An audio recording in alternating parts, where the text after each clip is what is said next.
Chapter 1076. Cough cough. When Li Yi saw that Su picked up the wine pot and gulped it down, he knew that he might have choked because he had eaten too much chicken. The one who loved to eat chicken was second granduncle. In order to satisfy his craving for good food, there were 5 cooks in the family who specially made chicken for him. There were a variety of methods, including dozens of methods and over a dozen cuisines. Occasionally, they would even create new methods. Su didn't like to eat chicken in the past. He loved White Rabbit creamy candies. However, he couldn't stand eating too much sugar when he was old, so he started to imitate second great uncle. Li Yi knew that Su was actually from the Wu Kingdom. For most masters, those mundane things could no longer pique their interest. They pursued higher martial arts. Most of them would choose to travel around in search of opportunities to break through again. Of course, Su's opportunities were not outside but here. Li Yi walked over and sat opposite him. He asked, "White Rabbit creamy candies have released a new type of milk candy with low sugar content. It won't spoil your teeth. Su, do you want to try it?" The sloppy old man didn't even raise his head. He said, "Tell me, what do you want me to do?" It was great to talk to such a straightforward person. He was straightforward and didn't beat around the bush. Li Yi thought about it and said, "Su is also from the Wu Kingdom. I don't think you want to see the people of the Wu Kingdom suffer from war and live in misery. I'm not going." The sloppy old man wiped his mouth and said even more straightforwardly. Li Yi was stunned. "I haven't said what it is." "You want me to protect that little girl." The sloppy old man looked at him and said, "I'm not going to the Wu Kingdom." It wasn't good to talk to such a straightforward person at all. The sloppy old man stood up and said, "With your second young mistress and the experts on the heaven list, even a master won't be able to do anything. Moreover, the only master left in the Wu Kingdom is Yang Wanli. He's also a member of the Yang royal family. He won't do anything to that little girl." Li Yi originally thought that there was nothing to worry about in the fringe with Rui and second great uncle by his side. There were also many guards outside. Yang Liuking's trip back to the Wu Kingdom was fraught with danger. With a master by his side, he didn't have to worry too much about his safety. However, since Elder Su said so, he did not insist. After all, Elder Su was a guest, not a servant of the Li family. He thought for a while and asked curiously, "Could it be that the Wu Kingdom only has 2 grandmasters, Elder Su and Yang Wanli?" "2. The sloppy old man waved his hand and said, "3. Isn't there another one here? That's even more impossible. Anyway, don't worry. There aren't that many idle grandmasters in the Wu nation." The sloppy old man seemed to be very unwilling to talk about this topic. After saying that, his figure quickly disappeared. Li Yi looked at the old man's back and shook his head. Perhaps he was really thinking too much. At first glance, Rui, second great uncle, Su Chong, the Taoist priest with the surname Yuan, and the Taoist nun in the Qi Kingdom were all masters. It seemed like masters were everywhere. But when he thought about it carefully, he didn't seem to have heard of any other masters besides them. He stretched his body and walked back to his room to finish writing the unfinished plan. Yang Liuking knocked on the door and walked in. "Uncle, you were looking for me?" Li Yi nodded and took out a book from the drawer. He handed it to her and said, "Keep this. It will be of great use in the future."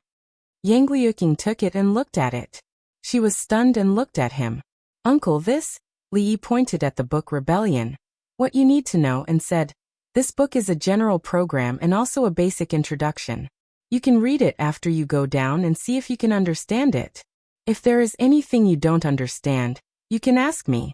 As for the next step of the plan, you can modify it according to the actual situation." Sorry, I took the wrong book." He saw the cover of the book and was stunned.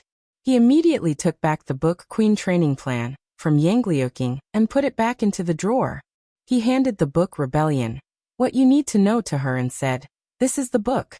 Read it carefully these few days. I still have something to do, so I'll leave first." When he reached the door, he paused and said, "From now on, you have to be extremely careful with every step you take. It's time to get rid of those spies among your people." Other than the 2 guards by Yang Fu's side, Li Yi believed that there were still many spies planted by the martial emperor's side. The existence of these people would always be a threat, and as for how to identify and deal with them, he believed that they had their own methods. Both Wei Liang and Chen Qing came from the military, and each of them had a group of absolutely loyal personal guards who had gone through fire and water with them. It was impossible for them to be disloyal. First, these people were eliminated. There were still a few dozen of them left in the fringe. They were all left in a mountain. They did not have to worry about food and clothing here, but it was impossible for them to send any news out. Whether there were spies among them or not, it wouldn't matter anymore after a few years. After this round of cleansing, they had less than 500 soldiers. Including the first batch of people arranged by Lu Meng, they only had a little more than 600.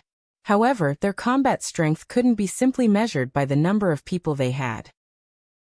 Not to mention that some of them were experts who could fight against 10 or even dozens of experts, even with Divine Punishment's excellent equipment. It was enough to easily deal with the elite troops of the Wu Kingdom. Of course, they had only a few people they could use to begin with. If they wanted to turn the situation around with such a small number of people, only fools would go head-on against the army of the Wu Kingdom. Yang Liuqing and the others probably still needed some time to prepare. When the first step of the plan was formulated, they would walk out of the fringe and take the first step of the revolution. Originally, he wanted to discuss with Drunken Mo about a few trendy underwear styles, but Old Man Wang came looking for him. They could only slowly talk about the underwear at night. Li Yi admired Old Man Wang very much. He was avant-garde and bold. Although he was old, he wasn't pedantic at all. This was very rare in the current era. Moreover, in the future revolution, as the former prime minister and the role model of the literati of the Wu Kingdom, Old Man Wang would play a very big role. Rui and Yang Liuqing were both martial artists. It was very easy for them to carry a knife and kill people. However, if they were to talk about unifying their thinking, the united front, how to fight the land war well, how to establish and govern a base after a great victory, not only would they have a headache, but Li Yi himself would also have a headache. Professional things should be done by professionals. These days, after Jiang of Silla's explanation, I'm suddenly enlightened. After Old Man Wang walked in, he first bowed to Li Yi. In fact, it was more than a sudden enlightenment. After talking with Li Yi for the past few days, he finally understood that there was so much to learn about rebelling. Many aspects of it were similar to governing a country through different means. He had long heard that Jiang of Silla was the best in the world, and was also a famous minister in the Jing Kingdom in the past. He always thought that the rumors were exaggerated. Today, after experiencing it personally, he understood that those rumors were actually not true. You're welcome. Li Yi waved his hand and said, Prime Minister Wang, is there a problem today? Old Man Wang nodded and said, Jiang of Silla should also know that the traitor who usurped the throne was insane. After killing his brother and father, he was still worried that there would be others who would threaten his throne. So he slaughtered the Yang clan with groundless charges. Li Yi nodded. He had also heard of what Emperor Wu had done. This was not only insane, it was practically antisocial and anti-human. No one would do such a thing. In this way, other than that traitor, there are no more males in the Yang clan. After Her Royal Highness ascends the throne, that traitor will definitely not be able to escape death. A trace of worry appeared on Old Man Wang's face, and he said, But after Her Royal Highness, who should this vast world be handed over to? Li Yi understood Old Man Wang's worry very well. For example, the Jing Kingdom belonged to the Li family. It was fine for Li Xian or Li Han to sit, but Li Yi himself could not sit. Emperor Wu had killed all the males in the Yang clan. In the future, Empress Yang Liuqing would be bored, so she could not casually choose someone with the surname Yang to pass the throne to. Actually, what Old Man Wang said was wrong. Didn't the Yang clan still have Yang Fu? Forget it. Old Man Wang already thought he was dead. He respected the dead, so he would not mention it. However, on this matter, the Empress in the other world had already given an answer. Li Yi looked at Old Man Wang and said, What's so difficult about this? When your princess has children in the future, just pass it to her son. What flows in his body is still half Yang clan's blood, no? This was a very easy problem to solve. Let Yang Liuqing's son have the surname Yang, and then inherit the throne. Old Man Wang's thoughts were still limited, but it was already not easy for him to think of the Empress. This couldn't be circumvented, and Li Yi could understand. Although Yang Liuking's child, in terms of bloodline, could not be compared to the orthodox Yang clan's royal family, if she became the empress, this wouldn't be a problem. In the other world, there was still someone who wanted to pass the throne to his nephew. Old man Wang came to a sudden realization and clasped his hands, saying, "Thank you, Jiang of Silla, for dispelling my doubts. I thank you on behalf of the people of the Wu Kingdom." "You're welcome." Li Yi waved his hands again. The child born by Yang Liuking would inherit the Wu Kingdom, so what was there to thank him for? He couldn't help her give birth to a son. Chapter 1077. Although Li Yi was her martial uncle, as a martial uncle, he could help Yang Liuking rebel, but he couldn't help her give birth to a son. He only cared about how Yang Liuking would ascend the throne, avenge her father and brother, and realize his long-cherished wish. As for who she would pass the throne to after she became the empress, it was not something he, as a martial uncle, needed to worry about. Old man Wang came with doubts and confusion. After Li Yi's guidance, he left with a happy face. After a while, Wei Liang and Chen Qing came again. For this martial nephew, Li Yi really worried a lot. Not only did he have to help her make a plan, but he also had to help her subordinates improve their ideological level. Wei Liang and Chen Qing were both former border generals, but guarding the border was different from rebelling. Li Yi needed to teach them how to start the first war, how to improve the military system, including how to expand the organization, how to do a good job in the United Front, and how to create a wave. Li Yi had always advocated that special people be used for special purposes, and the ideological work was handed over to Old Man Wang. He was very reassured. How to make nursery rhymes, how to stuff silk into a fish's stomach, how to write persuasion forms. He was definitely a professional. And Wei Liang and Chen Qing, their responsibilities were actually more important. How to develop their camp from 500 people to 50,000 people. How to fight every battle. How to defend every city. How to help the empress clear all the obstacles along the way. Such a heavy burden would be on their shoulders. Unknowingly, they had talked for more than 2 hours. Li Yi waved his hand tiredly and said, "Let's stop here for today." When the two left, they bowed deeply to him. These days, what they learned from Jiang of Silla was enough to use for a lifetime. Li Yi leaned against the back of the chair, closed his eyes, and rested for a while. Although he was a little tired, it was worth it. Not to mention that he did all this to help his martial nephew, but also to satisfy some kind of complex in his heart.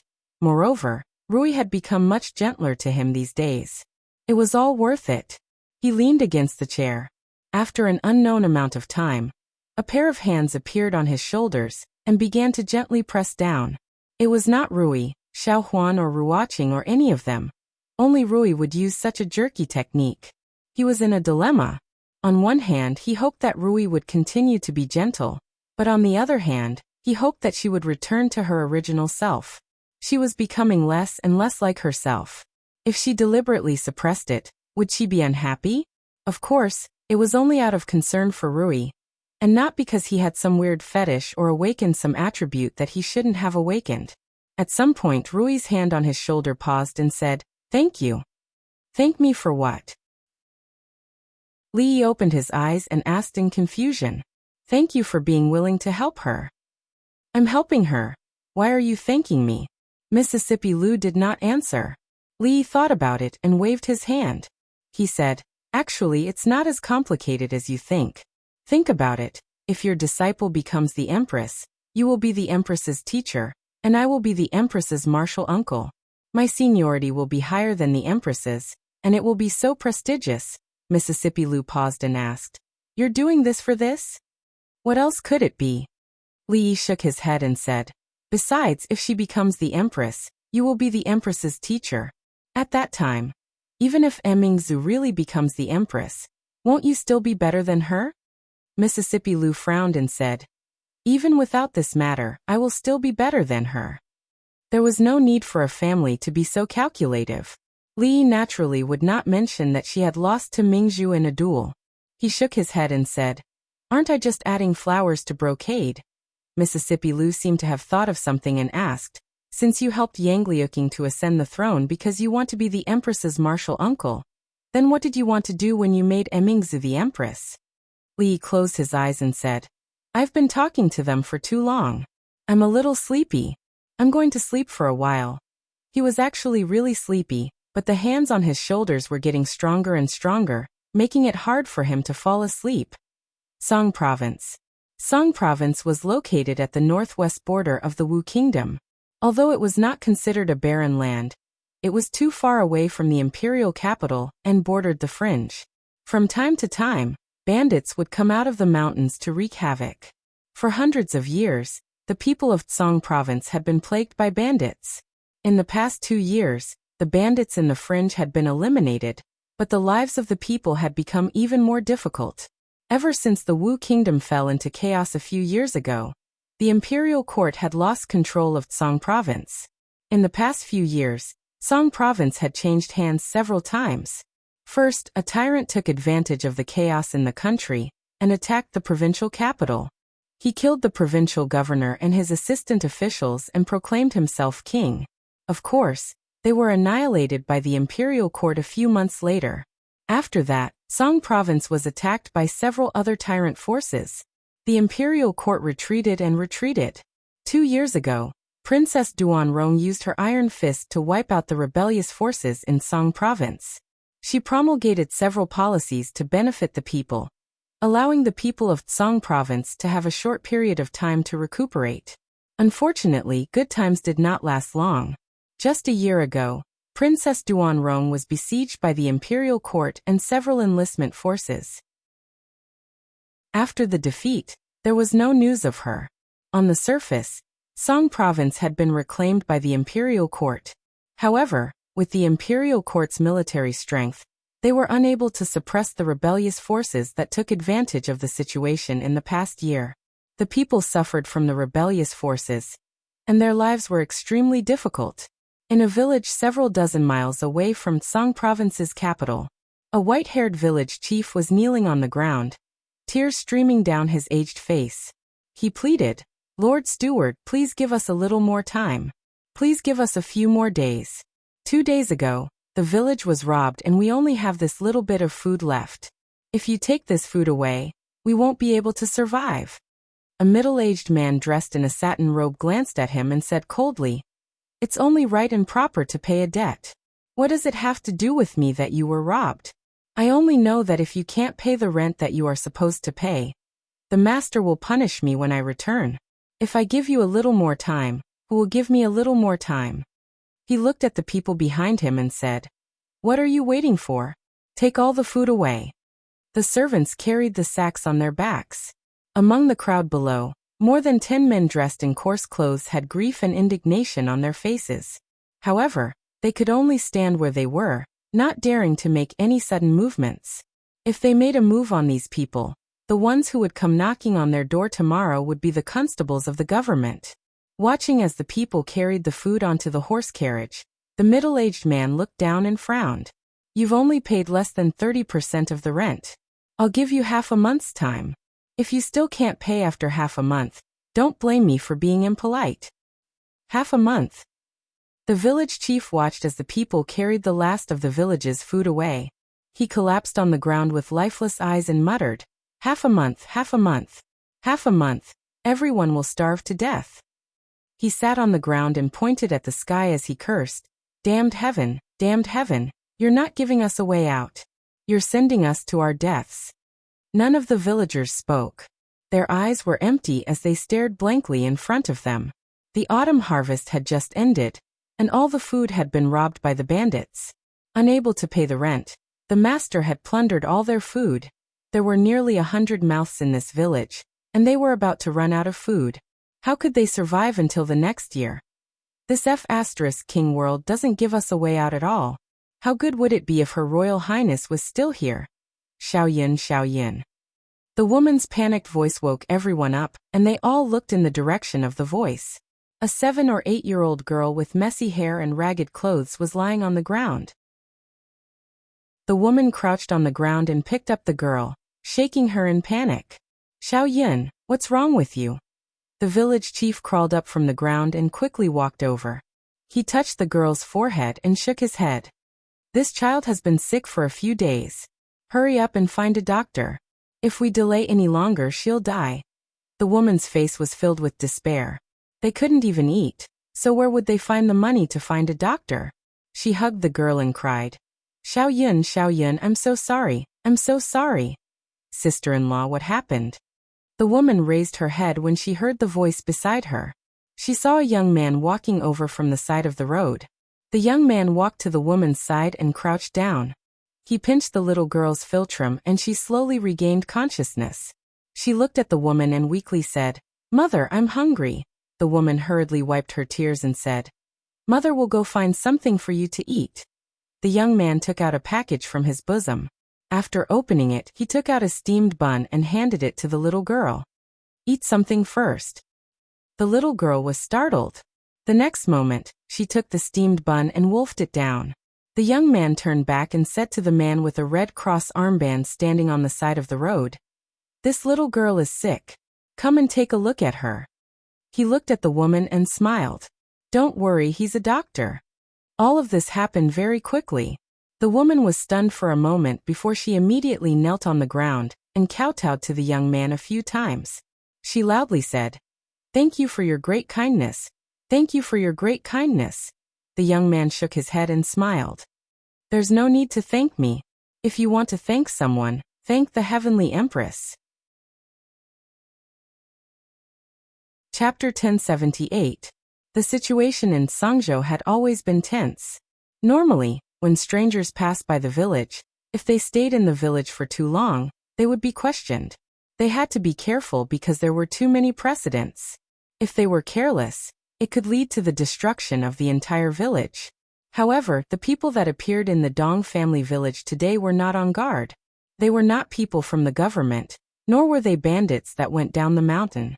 Whether it was the government or bandits, they would not give the villagers free medical treatment, free medicine, or give their food to the villagers to eat. If these people were bad people, then they would want to meet bad people like them every day. The young man handed a few doses of medicine to the woman and said, "Sister-in-law, this child only has a slight cold. Remember to boil 3 bowls of water into 1 bowl when you boil the medicine. You will be fine after drinking these medicines. We'll come back in 2 days. Thank you, benefactor. Thank you, benefactor, for saving our child." When the woman reached out to take the medicine, her eyes were filled with tears. She wanted to kneel down again, but the young man quickly helped her up. A man held his hand and firmly said, "Benefactor's great kindness is something we cannot repay. As long as there is anything we can do, just say the word. I, Dong Dahai, will climb a mountain of swords or descend into a sea of flames without a frown." The young man smiled and shook his head. "We are under the orders of the Empress of Heaven to relieve the suffering of the common people. This is a good deed. If we ask for something in return, wouldn't it damage the Empress of Heaven's merit?" The man was stunned and asked, "May I ask, benefactor?" The Empress of Heaven that benefactor spoke of. A trace of respect appeared on the young man's face. He said, "The Empress of Heaven is the embodiment of kindness and benevolence. We have received the teachings of the Empress of Heaven to punish the strong and eliminate evil, to help the people of the world, to eliminate injustice, and to accumulate good fortune for the Empress of Heaven. Many thanks to the Empress of Heaven, many thanks to the Empress of Heaven." After the man heard this, he pulled the woman beside him to kneel down and respectfully kowtowed several times in a certain direction. After they stood up, the young man looked at him and asked, "I heard that there is a group of fierce bandits nearby. They rape and pillage and do all kinds of evil. We are under the orders of the Empress of Heaven to eliminate them. I wonder if you know where this one-eyed tiger bandit is now." One-eyed tiger? When the man named Dong Dahai heard this name, he clenched his teeth and a look of hatred appeared on his face. He gritted his teeth and said, "A few days ago, it was them who rushed into the village and stole our food." The young man looked at him and asked, "So you know where those people are?" "I know, of course I know." The man nodded, then shook his head. He looked at him and said anxiously, "Benefactor, you can't do this. One-eyed tiger has dozens of brothers under him, and each of them has extraordinary skills. Even the government can't do anything to them. If you go, you'll just be throwing your lives away." The young man didn't mind at all and said, "It's fine. You just need to tell me where the one-eyed tiger is." The man's expression changed for a while. A moment later, a trace of viciousness appeared in his eyes as he said, "Benefactor, you saved my family Xiao Yun's life. If we don't have food, our family will starve to death." His gaze gradually became resolute as he said, "If you're going to find the one-eyed tiger, please bring me along." "Me too. Count me in. I'm going to die either way. Even if I die to the mountain patrol tiger, it's better than starving to death. At least, I can drag someone down with me before I die." More than 10 men rushed in from outside. They were all excited and stood behind Dong Dahai. There was not a single bit of food left in the village. After today, even if they were not killed by the bandits, they would slowly starve to death. Therefore, it was better to follow these people and fight for a chance of survival. In this world, one's life was determined by one's own effort. The young man looked at them and said, "Think about it carefully. If you go, there's a chance that you won't be able to return." The man standing in front of the group shook his head and said with a pitiful smile, "It's still better than starving to death." The village chief of the Dong family walked up to them unsteadily and said, "Even if Benefactor doesn't come, we'll still fight it out with them. Only by doing so will we have a chance of survival. If we don't, the whole village will die together." The young man pondered for a moment and did not refuse. He nodded and said, "Then let's go together." Over 10 strong young men of the Dong family took out hoes and shovels from their houses and carried them on their shoulders. Then they followed the young man out of the Dong family village and headed in a certain direction aggressively, who was not afraid of death. In the past, they would not even have the thought of resisting those bandits. However, it was different now. If they did not resist, they would starve to death. They had been forced into a dead end. They only had 2 choices, resist or die. If they did not want to die, they could only resist. Fortunately, they had helpers. These benefactors did not seem to be ordinary people. There were over 10 of them. Together with them, the number of people they had was not far behind the one-eyed tiger. Dong family village. For the survival of the entire village, all the strong young men of the village had been mobilized to fight the most powerful bandits in the vicinity. They swore that they would take back their food. The old, the weak, the women, and the children had all stayed in the village. They stood at the entrance of the village and looked in a certain direction silently. A young child curled up in his mother's arms. He raised his head and asked, "Mom, where did Dad and the others go?" The woman lowered her head and said softly, "Dad and the others went to find food for us. Once they find food, we won't have to starve anymore." Rui City. Li looked down. Yang Luqing, Geezer Wang, Wei Liang, Chen Qing and several deputies were all there. Even Mississippi Lu found a seat and sat at the back. He nodded, turned around, knocked on the blackboard and said, "Now let's start the class. Today, we'll talk about the timing of a rebellion." He cleared his throat and continued, "The timing of a rebellion is very important. Think about it. Has anyone in the Jing Kingdom rebelled now? No one dares to rebel in the Jing Kingdom. Why? Is it because the Jing Kingdom is strong, and the people live and work in peace and contentment? Is it because they have nothing better to do?" Wei Liang nodded thoughtfully. Li Yi pointed at him and said, "General Wei, answer me. Why hasn't anyone in the Qi Kingdom rebelled?" "Someone in the Qi Kingdom rebelled." Wei Liang thought for a while and said, "A few years ago, the first prince of the Qi Kingdom was bewitched by someone. He wanted to implement the Silver of Judgment law in the Qi Kingdom. The country was in turmoil. The officials of several states rebelled. It involved many people. Later, it was forcefully suppressed." "Sit down." Li Yi glared at him and said, "The example of the Qi Kingdom's failed rebellion tells us that even a rebellion must be based on principles. When a country is still very strong, blindly rebelling will definitely pay a heavy price." The so-called timing of a rebellion is also the current situation. Several conditions must be met. The world is in chaos, the people have no way to make a living, the imperial court is not trustworthy, the rebels rise together. Obviously, this is the current situation of the Wu Kingdom. Later, Li Yi found that it was not easy to change their minds with just words on paper. Old Man Wang was an elite among scholars after all. But it was a bit difficult for generals like Wei Liang and Chen Qing to understand. However, they should understand these things the most. Therefore, he could only return to his old business and set up a small jiang of Silla class. He taught them for an hour every day. Judging from the effect of the lectures these days, the effect was not bad. He looked at the people below who had a look of realization on their faces and spoke again. Before a rebellion, you need to understand the main contradiction of a region. Is it the people and the government, the people and the gentry, or the people and the bandits? Only after you understand the main contradiction can you know what to do next. Only then can you gradually strengthen your troops. Sangzhou Dong Village. A group of old, weak women and children quietly waited at the entrance of the village until the sun was about to set. Suddenly, a loud voice shouted, "They're back! They're back!" Everyone's spirits rose. When they looked up, they saw a group of people walking over from afar. They saw their men and sons walking into the village in high spirits. Their faces were full of smiles, and each of them carried a big cloth bag on their shoulders. Chapter 1079. The villagers of the Dong family village entered the village and placed the food on their backs in an orderly manner at the village entrance. The young man walked out from the crowd and said, "This food was brought back by everyone risking their lives. Everyone can take it and divide it among yourselves."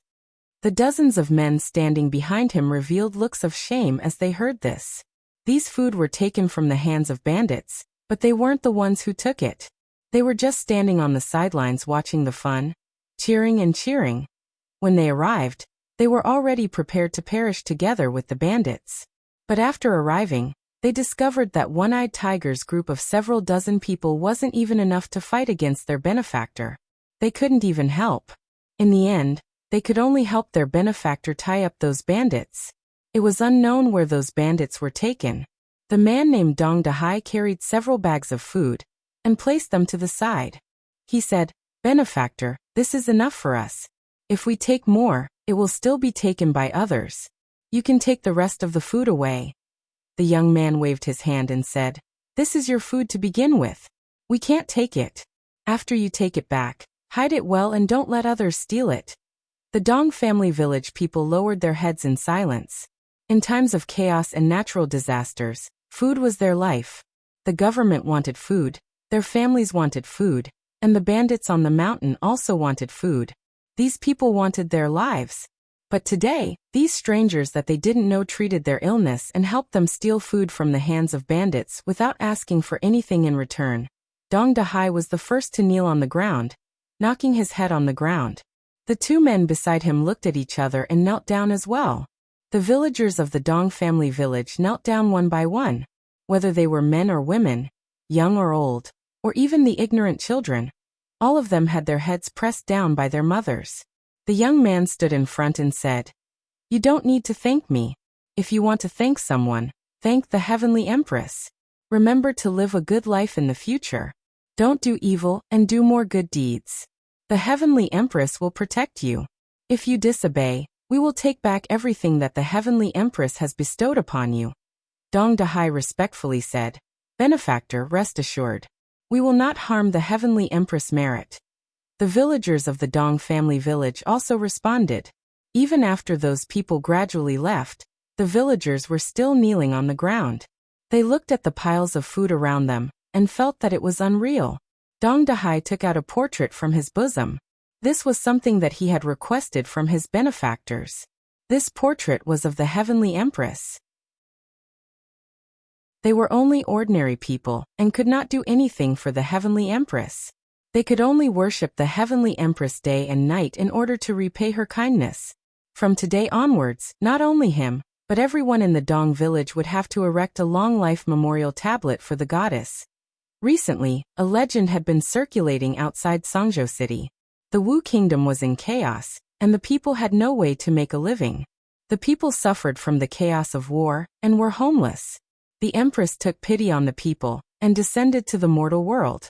She sent her believers to help the people in distress and in danger. She helped the people in Song Prefecture to treat their illnesses for free and gave them vegetarian meals. Many people were saved. There were common people that had received their kindness and willingly joined them. They swept away the bandits that roamed Song Prefecture and distributed the food they seized to the poor people. In a short period of time, they received the unanimous support of the local people. The Heavenly Empress had a benevolent and generous heart. She spread the word of good in the world, and also guided the people of Song Prefecture to do good deeds and accumulate good karma. She also left behind a prophecy that not long after, a person of the mandate of heaven would appear and save the people of Song Prefecture from their misery. In these past years, the common people heard countless people proclaim themselves as people of the mandate of heaven. Without exception, these people were all exterminated by the imperial court. These people said that they would help the common people, but they actually stole food from the common people and went around capturing people. A long time ago, the people of Song Prefecture no longer had any expectations for this so-called person of the mandate of heaven. However, the Heavenly Empress was different. She never desired anything from the common people. She filled the stomachs of the common people and cured their illnesses. The common people believed in her and supported her.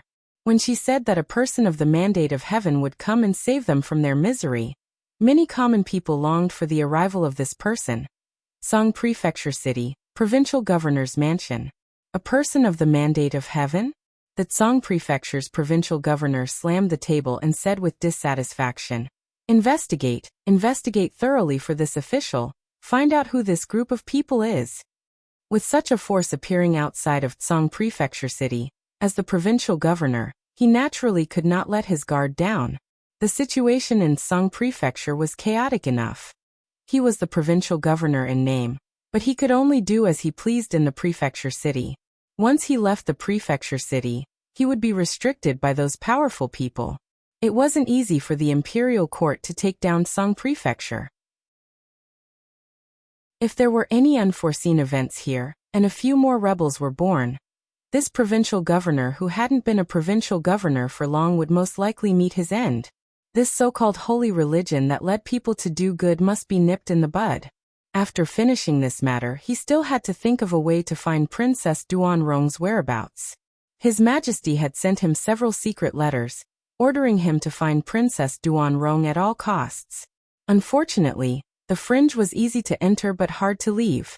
If he couldn't send troops in, where would he find her? Unless Princess Duanrong could walk out of the fringe on her own and stand before him. He didn't think such a pie falling from the sky would happen to him.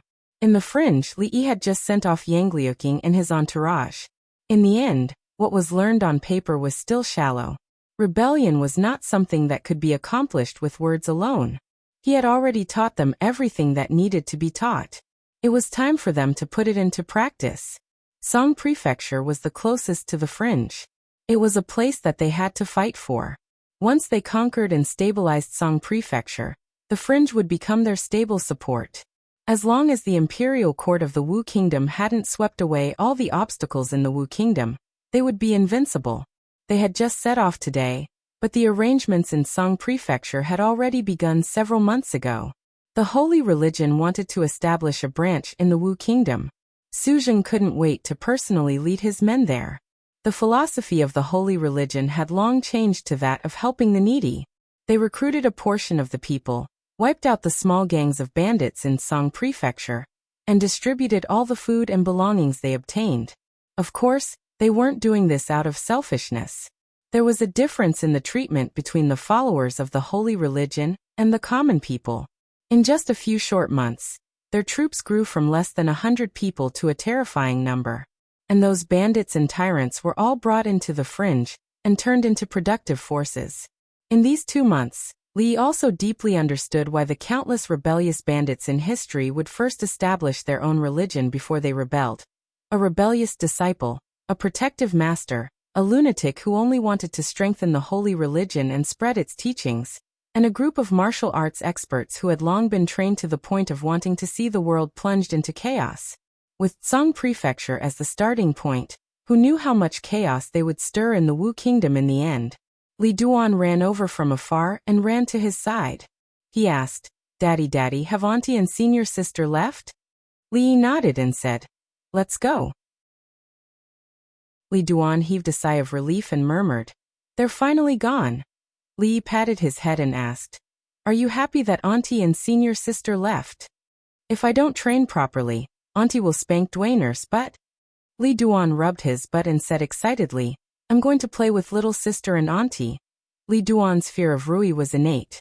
Now that Rui had left with them, he could completely let go of himself. Li looked down the mountain. The path down the mountain twisted and turned until it disappeared into the shade of a forest. Somewhere in the mountains ahead, a troop of nearly 1,000 people was moving slowly. Wei Liang gripped the saber in his hand tightly. The saber was so sharp that it could cut through iron like mud. It was the first time in his life that a troop of 500 soldiers was equipped with such a divine weapon.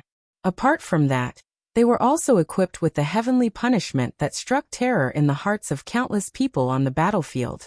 It was an invincible weapon for sieging cities and killing enemies. However, this was just a precaution. The mission given to them by Prince Jiang of Silla was to take down Song Prefecture within a month without shedding a drop of blood. He looked up in a certain direction and clenched his fists. Song Prefecture. We're back. Chapter 1080. We haven't eaten for 3 days. Be kind and give us something to eat. Have pity on us. Outside of Tsangzhou City, in a tea house by the side of the official road, a dozen or so refugees, dressed in rags and covered in dust, were leaning against a low mud wall. They held a broken bowl in their hands and weakly repeated the same words. Tsangzhou had always been in turmoil. Some of the commoners had lost their homes and were living a difficult life. They could only flee in all directions. Refugees like this were a common sight along the official road. The tea house's waiter was annoyed by the noise. He walked over with large strides and kicked one of the people by the wall. He said angrily, "Go away, go away. Don't disturb our business." This tea house was open by the side of the official road. Because of the bandits nearby, they hadn't opened for business for half a year. A few days ago, those bandits were taken care of by someone. They only dared to open the tea house again after observing for a long time. However, these refugees, who couldn't be chased away, were lying there like mud, affecting their business. They are all pitiful people. Why make things difficult for them? In the tea house, a man couldn't stand it anymore. He took out a few pieces of dry rations from his bag and distributed them to the refugees. He pointed in a certain direction and said, "Follow this official road and walk another 30 li forward. There is a village called Dong Village. Go there and do some work. At the very least, you will be able to make a living. It is still early, so don't delay on the road. You should arrive before the sky turns dark." "Thank you, thank you." The group of refugees immediately knelt down and kowtowed to express their gratitude. After a few kowtows, they got up and walked in the direction that the man had pointed. The waiter was happy to see this. He shook his head and went back to his work. The man also sat back down.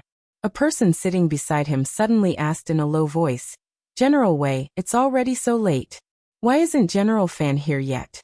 Did something go wrong?" Wei Liang drank a cup of tea and said, "What's the hurry? There are still 15 minutes. Blind Fan always delays things to the last moment." "Wei, I heard you bad-mouthing me from afar. I haven't seen you for more than a year, and you've only gained this bit of skill." A loud voice came from outside the door. A man walked in and sat across from Wei Liang. This man was tall and mighty. One of his eyes was blind, and a knife scar ran diagonally through his eye, making him look somewhat terrifying. Behind him, there were more than 10 people on horseback. A murderous aura spread out, causing the few people in the shop to feel nervous. Wei Liang glanced at him and said lightly, "I haven't seen you for more than a year. Blind Fan, you've become more capable. If I didn't know better, I would have thought that you're a bandit from somewhere." The waiter of the tea house walked over nervously and asked in a trembling voice, "Sir, what would you like to order?" Wei Liang placed a few coins on the table and said to the one-eyed man, "Let's talk outside." The group walked out of the tea house and went down the official road. They walked straight into a forest not far away. Wei Liang stopped in his tracks. The people behind him dismounted their horses and knelt on one knee. They said loudly, "Greetings, General Wei." Wei Liang waved his hand, and they immediately stood up. The one-eyed man took a step forward and asked in a deep voice, "Where's the princess?" "Her Highness has arrived at Song Prefecture." Wei Liang looked at him and said, "When we were suppressing the bandits, we heard that there was a powerful blind guy who occupied a mountain a year ago and subdued all the forces within a 30-mile radius. We guessed that it was you." The one-eyed man nodded and asked again, "The people of Song Prefecture are saying that His Highness King Jing was assassinated. Is this true?" Wei Liang nodded and did not deny it. The one-eyed man's expression changed. "Then His Highness," Wei Liang waved his hand, "just treat it as if His Highness King Jing is already dead." The one-eyed man took a few steps back and said in shock, "Then we're. Even if King Jing is dead, we still have the princess." Wei Liang looked at him and said, "Do you think that Her Highness is not as good as King Jing?" The one-eyed man wanted to say something, but Wei Liang waved his hand and said, "If there's anything, we'll talk when we see the princess." Some people let go of their horses and rode with the people beside them. Wei Liang and a few of his subordinates got on their horses and rode on the official road. The group of people galloped away, kicking up a cloud of dust. In a remote village in a county in Song Prefecture, the horses stopped in front of the village entrance. The one-eyed man dismounted and looked into the village with an excited expression. Wei Liang looked at him and said, "Let's go." "Greetings, Her Highness." A moment later, in the courtyard of a house in the village, the one-eyed man knelt on one knee. The muscles on his face trembled, and he could not control his excitement. "Get up." Yang Liuqing smiled and said, "General Fan has worked hard for the past year." After the one-eyed man stood up, he shook his head and said, "As long as Her Highness is fine, it's not hard for me." He also met a few deputy generals that he was familiar with and Prime Minister Wang. Before he had time to rest, he was pulled aside by Wei Liang. "Didn't you want to ask about His Highness King Jing?" Wei Liang looked at him and said, "Indeed, King Jing is not dead, but he can no longer support our great cause." After a moment, the one-eyed man came back to his senses. He sighed and said, "I've been worried about this for a long time, but I didn't expect that even Prime Minister Wang wouldn't be able to let King Jing walk the right path." After saying that, he looked at Wei Liang with bright eyes and asked, "What you said just now, is it true? Her Highness really plans to rise up?" Wei Liang looked at him and asked, "What do you think?" A sneer appeared on the one-eyed man's face and he said, "Except for Her Highness, I won't listen to anyone." Wei Liang nodded, but the one-eyed man looked at the thing hanging in front of his chest and asked, "What is this?" Wei Liang took the third eye, given to him by Jiang of Silla, and handed it to the one-eyed man. The one-eyed man held it in his hand and looked at it for a long time until Wei Liang taught him how to use it. He opened a small lid and brought it close to his eyes. He could even see the expressions of people a few hundred steps away. This is the monocular of the Jing Kingdom." He looked at Wei Liang and said in shock, "This thing is hard to buy. Where did you get it?" "What is this?" Wei Liang looked at him with some disdain and said, "Lend me your saber." A vigilant expression appeared on the one-eyed man's face and he asked, "What do you want my saber for? We are friends, but I won't give it to you. We haven't seen each other for a long time. Let me broaden my horizons." Wei Liang shook his head and said, "Don't worry, I don't want your things." Since Wei Liang said so, the one-eyed man had no choice but to untie the long saber at his waist. Wei Liang held it with one hand and pulled out the saber at his waist with the other. After a few sounds of metal clashing, a few cracks appeared on the one-eyed man's saber. Under the one-eyed man's incredulous gaze, he handed his saber to him and said, "It's just a pile of scrap metal. Don't say it's a saber. This saber is for you. Don't embarrass Her Highness when you go out." The one-eyed man held the saber in his hand tightly and looked at it carefully. He raised his head to look at Wei Liang and asked seriously, "Tell me honestly, what happened in the past year?" Wei Liang smiled and said, "Come here, I'll show you something good." The two of them walked into a house. When they came out again, the expression on the one-eyed man's face could no longer be described as just shock. Tnfa. He looked at Wei Liang and took a deep breath. After a long time he asked, "Damn it, tell me honestly, did you guys steal these things from the Jing Kingdom?" Without waiting for Wei Liang to answer, he revealed an excited expression and said, With these things, what do we have to be afraid of? There are less than 2,000 soldiers guarding Tsangzhou. With your people, my people, and these Tianfa, we can take Tsangzhou by tomorrow night. Take Tsangzhou? Wei Liang looked at him and asked. What happens after we take Tsangzhou? Of course we keep fighting forward. The one-eyed man looked at him and said, with Tianfa, what do we have to be afraid of? Wei Liang looked at him and suddenly asked, do you know what the main contradiction is and what the secondary contradiction is? The one-eyed man was startled. He picked his ear and asked doubtfully, what? Do you know what a unified mind is and what a united front is? Do you know how to establish a revolutionary base, how to fight the agrarian revolutionary war, how to mobilize the strength of the people, how to do diplomatic work and united front work? The one-eyed man was startled and asked, what are these? You don't know anything. You only know how to fight and kill. Wei Liang looked at him in disdain. He vented the anger that had been in his chest for a long time and asked, are you a pig? Chapter 1081. General Fan really wanted to refute Wei Liang. Wasn't war supposed to be advancing courageously? Killing enemies, breaking cities, fighting all the way to the imperial capital, breaking into the palace, taking down the dog emperor who had usurped the throne, and supporting Her Highness the Princess to ascend to the throne? He had never even heard of any contradictions, ideological battlefront, or base of operations. Precisely because he had never heard of it, he couldn't refute it. He and Wei Liang were old acquaintances. He had always thought that Wei Liang was only slightly better looking than him, and had one more eye. When it came to leading troops into war, Wei Liang was no match for him. Otherwise, it would have been Wei Liang and not him who had followed the princess to the east and west. If Wei Liang was better than him in war, he wouldn't have been sent to the fringe to guard the rear. But after not seeing him for more than a year, he couldn't understand what Wei Liang was saying anymore. Not only that, but he also got his hands on so many divine weapons from God knows where. He got the monocular from the Jing Kingdom and Tianfa. If they had these 2 years ago, they wouldn't have lost Tsangzhou and wouldn't have fallen to this state. Something that he didn't know must have happened in this 1 year. I'll teach you these things in the future. Wei Liang patted his shoulder and said, send a message back and tell your men to bide their time for now.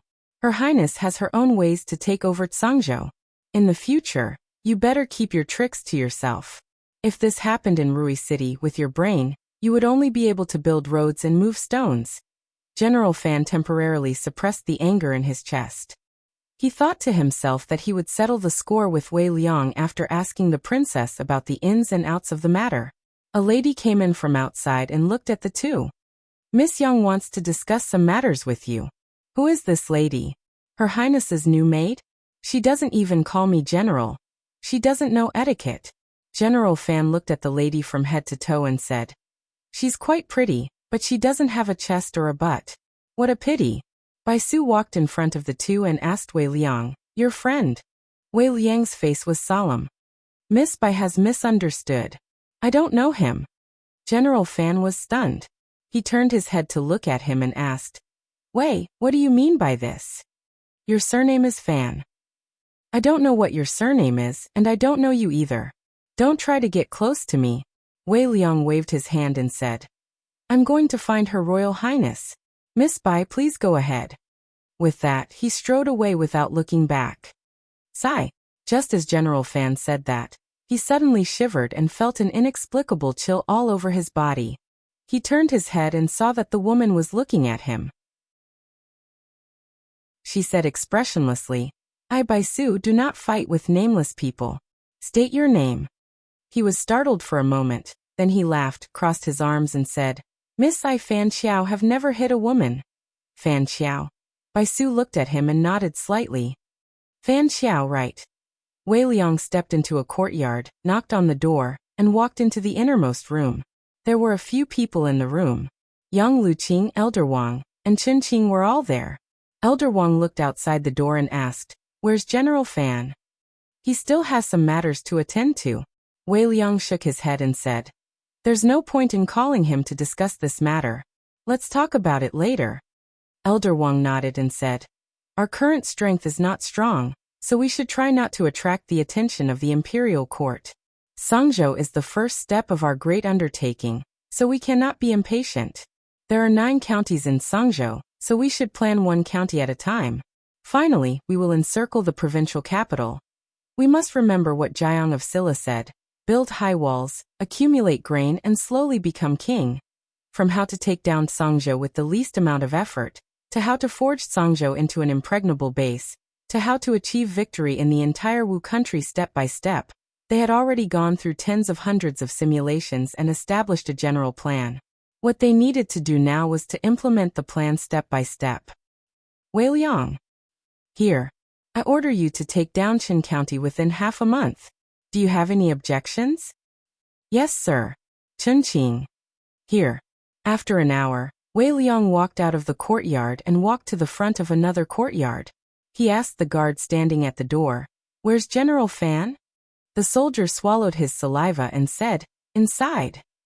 He walked 2 steps, then turned back and asked, "Where's Miss Bai?" "Miss Bai left an hour ago." Wei Liang nodded and pushed the door open. He immediately saw General Fan sitting on the ground, leaning against the courtyard wall. He was covered in dust, and his eyes were listless as he looked ahead. At this moment, General Fan looked no different from the refugees he had met. He sighed and walked forward, wanting to help him up. "Don't move." General Fan, who was paralyzed, suddenly shouted. 2 streams of turbid tears fell from his eyes. He sniffled and said in a sad voice, "My arm is broken." Crack. Wei Liang helped him reattach his arm, and helped him into the room to sit down. He sighed and said, "In the future, whenever you meet someone you don't know, especially a woman, you better watch your mouth." General Fan opened his mouth in disbelief. "Is she really a woman?" Wei Liang thought for a moment and said, "I forgot to tell you just now. If you meet any woman here, don't take the initiative to provoke them. If you really fight, even Her Highness is not a match for them." General Fan nodded in hindsight and couldn't help but ask, "Who are these people?" "It's a long story." Wei Liang shook his head and said, "Too many things have happened in the past year. I'll tell you one by one." In the room, sounds of surprise could be heard. "What? Plum's Art of War. You met the real person and listened to his teachings. He also gave you the Qianli mirror? Her Highness is his martial niece. He wants to help us rebel? You have a secret weapon that is even more powerful than heaven's punishment." Wei Liang enjoyed General Fan's surprised expression very much when he was telling the story. When General Fan first learned about these things, in terms of performance, he was just a little better than him. The 2 of them had followed Her Highness the Princess for a long time. Their statuses were similar and they were both generals, so it was inevitable that they would compare themselves to each other. When they met again, he felt extremely carefree when he realized that she had crushed him in all aspects. General Fan finally calmed down and looked at him and asked, "Prime Minister Wang asked you to take over Qin County in half a month. Can you do it? Do you need my help?" "No need." Wei Liang simply waved his hand to show his refusal. Qin County was only a small county in Sangzhou. There was no army stationed in the county. Almost all the troops in Sangzhou were in the state capital. If someone broke through the state capital, these small counties would inevitably fall. Other than some strong people who served in the army and the 3 groups of officials in the county government, Qin County had no other power. Moreover, they had infiltrated each of the 9 counties in Sangzhou. Countless people were their backing, and the small groups of bandits in the country had almost been subdued by them. With the help of those martial arts masters, it was not difficult for them to take down a county. "Then I'm relieved." General Fan nodded and asked again, "Oh right, that lady just now, what's her background?" Wei Liang explained, "That is Miss Bai Su. Miss Bai is a friend of Her Highness. Her martial arts are extremely high. Even Her Highness is no match for her. You have not seen Her Highness's master. Miss Lu is the real powerful one." General Fan nodded and said, "Miss Bai is beautiful and has a good figure. She looks soft and weak, but I didn't expect her to be so powerful." Wei Liang couldn't help but laugh and said, "I admit that Miss Bai is beautiful, but if you say that she has a good figure..." He patted General Fan's shoulder and said, "Old Fan, when did your other eye become blind?" "Nonsense." General Fan slapped his hand away and said, I think Miss Bai is good in every aspect. Wei Liang waved his hand and said, Hey, you don't understand. A woman like Miss Bai with no breasts and no buttocks will not be easy to have children. Whoever marries her will be unlucky. General Fan cupped his hands and said, You have the guts to say that to Miss Bai. If you have the guts to say it to her face. Wei Qing glanced at him and said, Do you think I am stupid? I only dare to say it when there is no one else here. If I say it in front of her, wouldn't I be courting death? You are not stupid. General Fan looked at him and said with a smile, If you are not stupid, look back. Chapter 1082.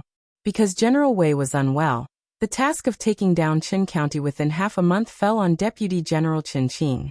General Fan hadn't been with them for more than a year, so he was behind in thinking and couldn't keep up with the pace of the times.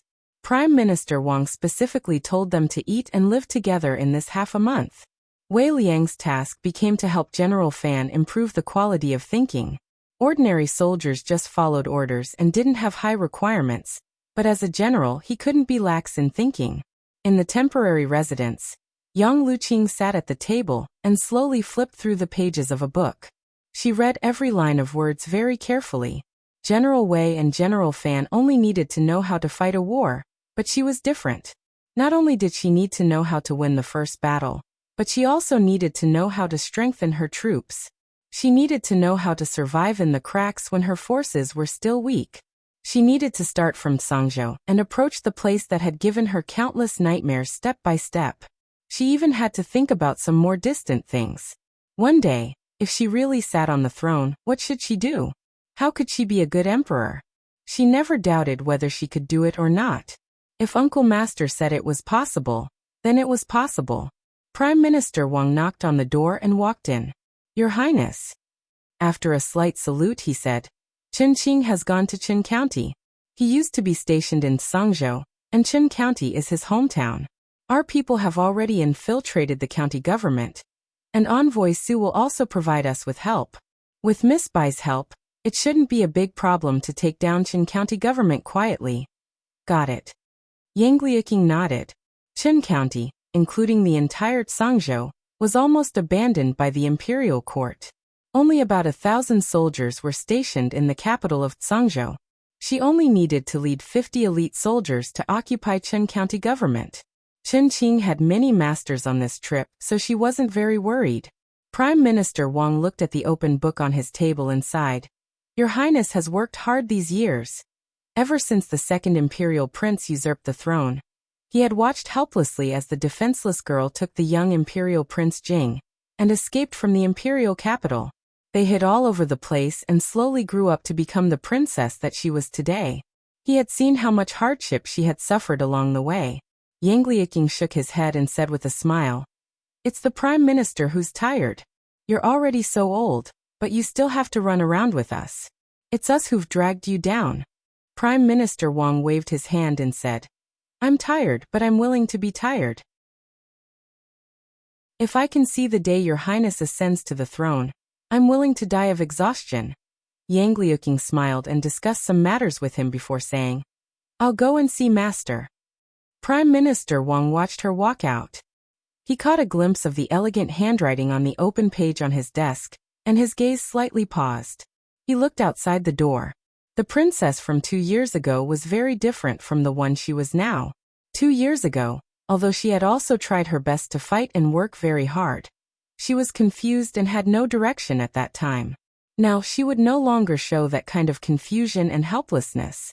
There was someone who pointed the way for her. The way for all of them.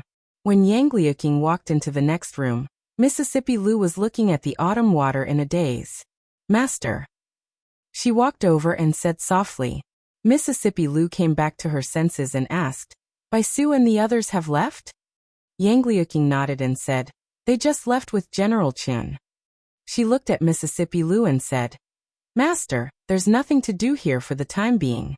Why don't you go back to Rui City first? Bai Su and the others are here.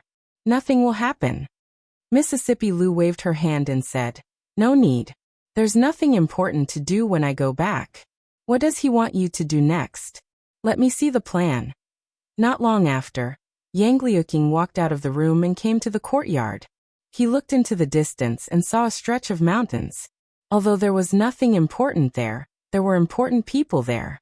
It was just that master was never willing to face them. It had been 5 years since the second year of Jinghe. If time went back, it would be even longer.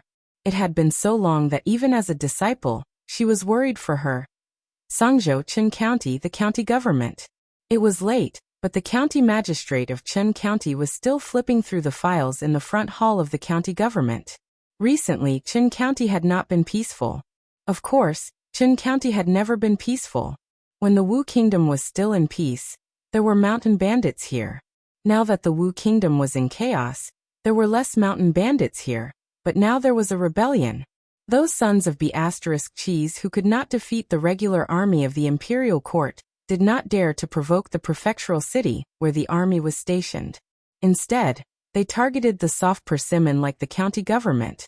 His predecessor, the predecessor before him, and the predecessor before him were all hacked to death by the mountain bandits who rushed into the county government. Ever since the country was in chaos, there were people rebelling in all the prefectures. A place like Songzhou, which was already chaotic, naturally became even more chaotic. Every once in a while, a few dozen or nearly 100 thugs would rush into the county government and hack down the county magistrate and a few low-ranking officials. They proclaimed themselves Emperor XXX and declared their right to rule over Qin County. Then, they would be rewarded according to their contributions and conferred titles. This was how his predecessor, the county magistrate, had died. By the time the prefectural city received the news and sent troops to exterminate those rebels, the county magistrate's death had already passed. Although there were also people who would attack the county government, they would only fight and not occupy it. They would seize food, weapons, and horses. In short, they would seize whatever they saw. After they were done, they would leave and hack down the county magistrate and a few low-ranking officials. This was how his predecessor had died. In short, if there was a rebellion in Qin County, the county magistrate would be the first to suffer. The damned provincial governor had already withdrawn his army to the prefectural city.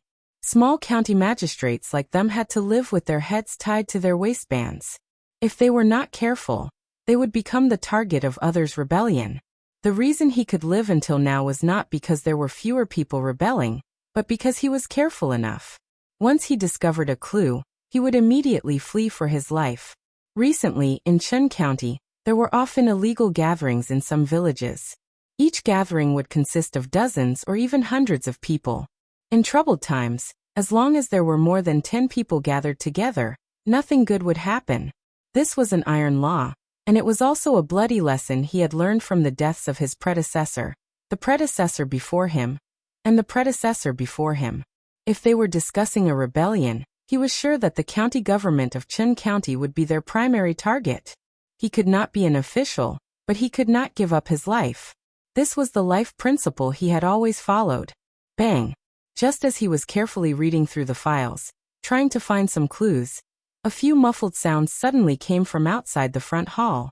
The county magistrate's heart skipped a beat and he blurted out, "Who is it?" No one answered him, and no one from the yamen runners who were usually on duty outside came in. He almost subconsciously ran to the back, where there was a secret passage that he had people dig in advance. No matter what happened outside, he could run outside through that secret passage. He was not curious about what was happening outside. He knew that the most curious people often died the fastest. However, he had just run 2 steps when a black shadow had already blocked his way. The black shadow looked at him and asked, "Are you the county magistrate of Qin County?" "I'm not." He shook his head violently and said, "I'm afraid you have mistaken me for someone else. The county magistrate is now in the inner residence. Do you want me to take you there?" As he spoke, he walked out of the door, thinking that once the yamen runners were alerted, he would be out of danger. In the yard outside the front hall, a yamen runner had a knife against his neck. When he saw the county magistrate coming out, his eyes lit up. He pointed at him and said, "Hero, this is our county magistrate." The county magistrate of Qin County, had already cursed the 18 generations of the Yamen runner's ancestors in his heart. He turned to look at the black shadow, knelt down with a thud and said loudly, "Hero, please spare my life. I'm not the dog official you are looking for. I didn't do anything evil. The bad things were all done by the county magistrate. It has nothing to do with me. I surrender, I surrender." The black shadow looked at him and stood there, not knowing what to do for a moment. He had already thought about how to force the county magistrate of Qin County to submit if he resisted strongly. He had thought of several ways, but he didn't expect that the county magistrate would surrender on his own before they even said a word. The feeling of punching the air with all his strength was particularly uncomfortable. He looked back at the other person and asked, "Sister Bai, what should we do? Do we still need to separate tendons and break bones? Do we need to use poison?" Separate tendons and break bones. Use poison. Hearing this, the county magistrate of Qin County suddenly blacked out. Chapter 1083. Qin County was a small county. There were only a few hundred households in the county. The county magistrate and the deputy county magistrate had the responsibilities of the registrar and the county lieutenant. They were in charge of more than a dozen bailiffs and some servants. This was why the rebels liked to attack the county government in recent years. They only needed a few dozen people to occupy the county government and make themselves king. They could establish their power without much difficulty or risk. They could easily start the first war of the rebellion. If they attacked the county government, they naturally had to kill a few corrupt officials. Therefore, for a remote county like Qin County, the county magistrate had become a profession with a high mortality rate. The county magistrate of Qin County hugged the man's leg and said loudly, "Hero, what do you want? I will cooperate with you. Please don't kill me, don't kill me. You have no backbone at all. You're not a man." The man looked at him disdainfully and shook him off. He walked to the woman and said flatteringly, "Sister Bai, leave the things here to us. You should go and rest. If I knew it would be so easy, I wouldn't have come. It would be better to learn from the chief." Bai Su glanced at him and turned to leave. The man looked back at another person and said, "General Chun, I'll leave the rest to you." Chun Qing covered his face with a black cloth and walked to the county magistrate of Qin County. He pulled off the black cloth on his face and asked, "County Magistrate Liu, do you still recognize me?" The county magistrate moved closer to the light. When he looked over, he was shocked and said, "General Chun Yu." He fell to the ground and cried, "General Chun, I've been looking forward to the stars and the moon, and you've finally come. You don't know how hard my life has been after you left. I've been hoping that Her Royal Highness would come back." The man looked at the county magistrate of Qin County, smacked his lips and sighed. "He's a talent." When the first snow fell in the second year of Jingping, Li Yi threw a letter into the fire. The letter was instantly swallowed by the flames. In the past few months, 7 of the 9 counties in Songzhou had been secretly controlled by them. The control here did not only refer to the county government, but also the people that Su Zheng secretly recruited. Nominally, Songzhou was still under the control of the provincial governor's office. But in fact, the provincial governor's office had already surrounded Songzhou. Even inside the provincial governor's office, forces had already infiltrated. There were still 2 counties in the provincial governor's office. In order not to alert the enemy, they had not taken any action yet. Compared to a violent revolution using heavenly punishment and cannons to blast open the city gates, this method of boiling a frog in warm water was more suitable for them now. Once they completely controlled Songzhou, they could carry out the next step of the plan. Li Yi frowned as he watched the last scrap of paper in the bonfire burn away. After leaving home for a few months, Yang Luqing still frequently wrote letters. Rui actually did not send a single letter back, and did not even come back to take a look. It was really a girl who grew wild. Too unreasonable. Li Duan, who was wearing a cotton-padded jacket, ran in from outside and asked, "Daddy, when is Auntie coming back?" Li Duan had really forgotten about the pain of his butt. He missed Rui so soon. Li thought about it and said, 2 more months. She will be back during the new year. Li Duan counted with his fingers and realized that there were still 2 months until the new year. He patted his chest and murmured, "She will be back after the new year." I'm relieved. After he finished speaking, he ran out of the room once again. Li shook his head slightly as he watched him run out with happy steps. Li Duan was still young. He only remembered Rui spanking his butt. He did not know how good Rui was. 2 months before the new year, the first snow fell in Sangzhou. In previous years, this was the official opening of the gates of hell for the people who did not have much food in their homes. Every year, it was unknown how many poor people would die from hunger and cold. This year was slightly different. Those deranged bandits in Sangzhou had disappeared without a trace. Every county would have a fixed place to distribute porridge. As long as they put in a certain amount of work, they would not be able to fill their stomachs. As long as they had arms and legs, they would not starve to death, and it was enough to sustain their lives. In this year of famine and war, to be able to keep their lives was already a blessing from the gods. No, it was the blessing from the empress. The empress was kind and generous. Numerous people in Sangzhou had received her kindness. Many poor people who survived because of her prayed for her blessings day and night. Many people believed in the heavenly empress words of someone that could save them from the sea of suffering and the chaos of war. But they didn't know when this person that could save them would appear. Your Highness, other than Yong'an County and Ding'an County in the state capital, the other 7 counties in Sangzhou are already under our control. Each county can mobilize more than 1,000 people. General Wei has already personally contacted Envoy Su in the state capital. Miss Bai just said that several brothers from the alliance have already infiltrated the Sangzhou garrison. Chen Qing reported the various matters to Yang Liuqing and cupped his fists. What should we do next? Please instruct your highness. Yang Liuqing thought for a moment and said, 3 days later, occupy the state capital. Chen Qing knelt down on one knee and bowed, yes.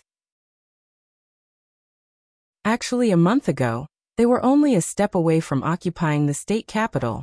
Sangzhou's garrison of 2,000 soldiers could not be considered elite soldiers. They were stationed outside the city, but they could mobilize more than 2,000 soldiers. They were all elite soldiers who had survived countless battles. In terms of weapons, they were far superior to the Sangzhou garrison. Moreover, for the Sangzhou garrison that had already been infiltrated, it was not difficult to break through from the inside and the outside at the same time. Chen Qing left in a hurry. He needed to discuss the specific plan of seizing the city with everyone, and then deduce all the possible changes and possibilities. Even if he was already fully prepared, he could not let his guard down. Yang Liuqing left the room and walked into the courtyard.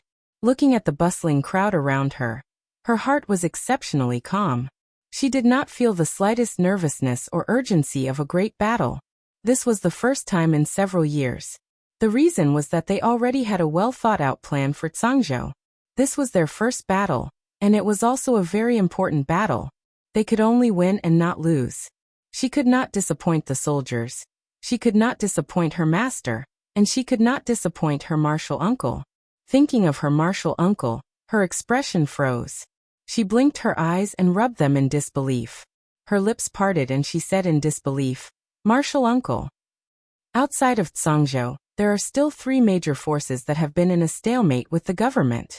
After taking over Sangzhou, the first thing to do is to subdue them. Inside the room, Bai Su sat opposite Mississippi Lu and said, "I've already sent people to infiltrate those 3 forces." Bai Su said a few more things. Seeing that she was in a daze and seemed to be distracted, he said, "Chief, I'll go down first." Mississippi Lu nodded. Bai Su walked out of the door and met someone at the door. Her eyes widened and she opened her mouth, but before she could make a sound, her mouth was covered. Her eyes widened even more, and then she became a little angry. Before she could vent her anger, Li raised his index finger and gestured for her to be quiet.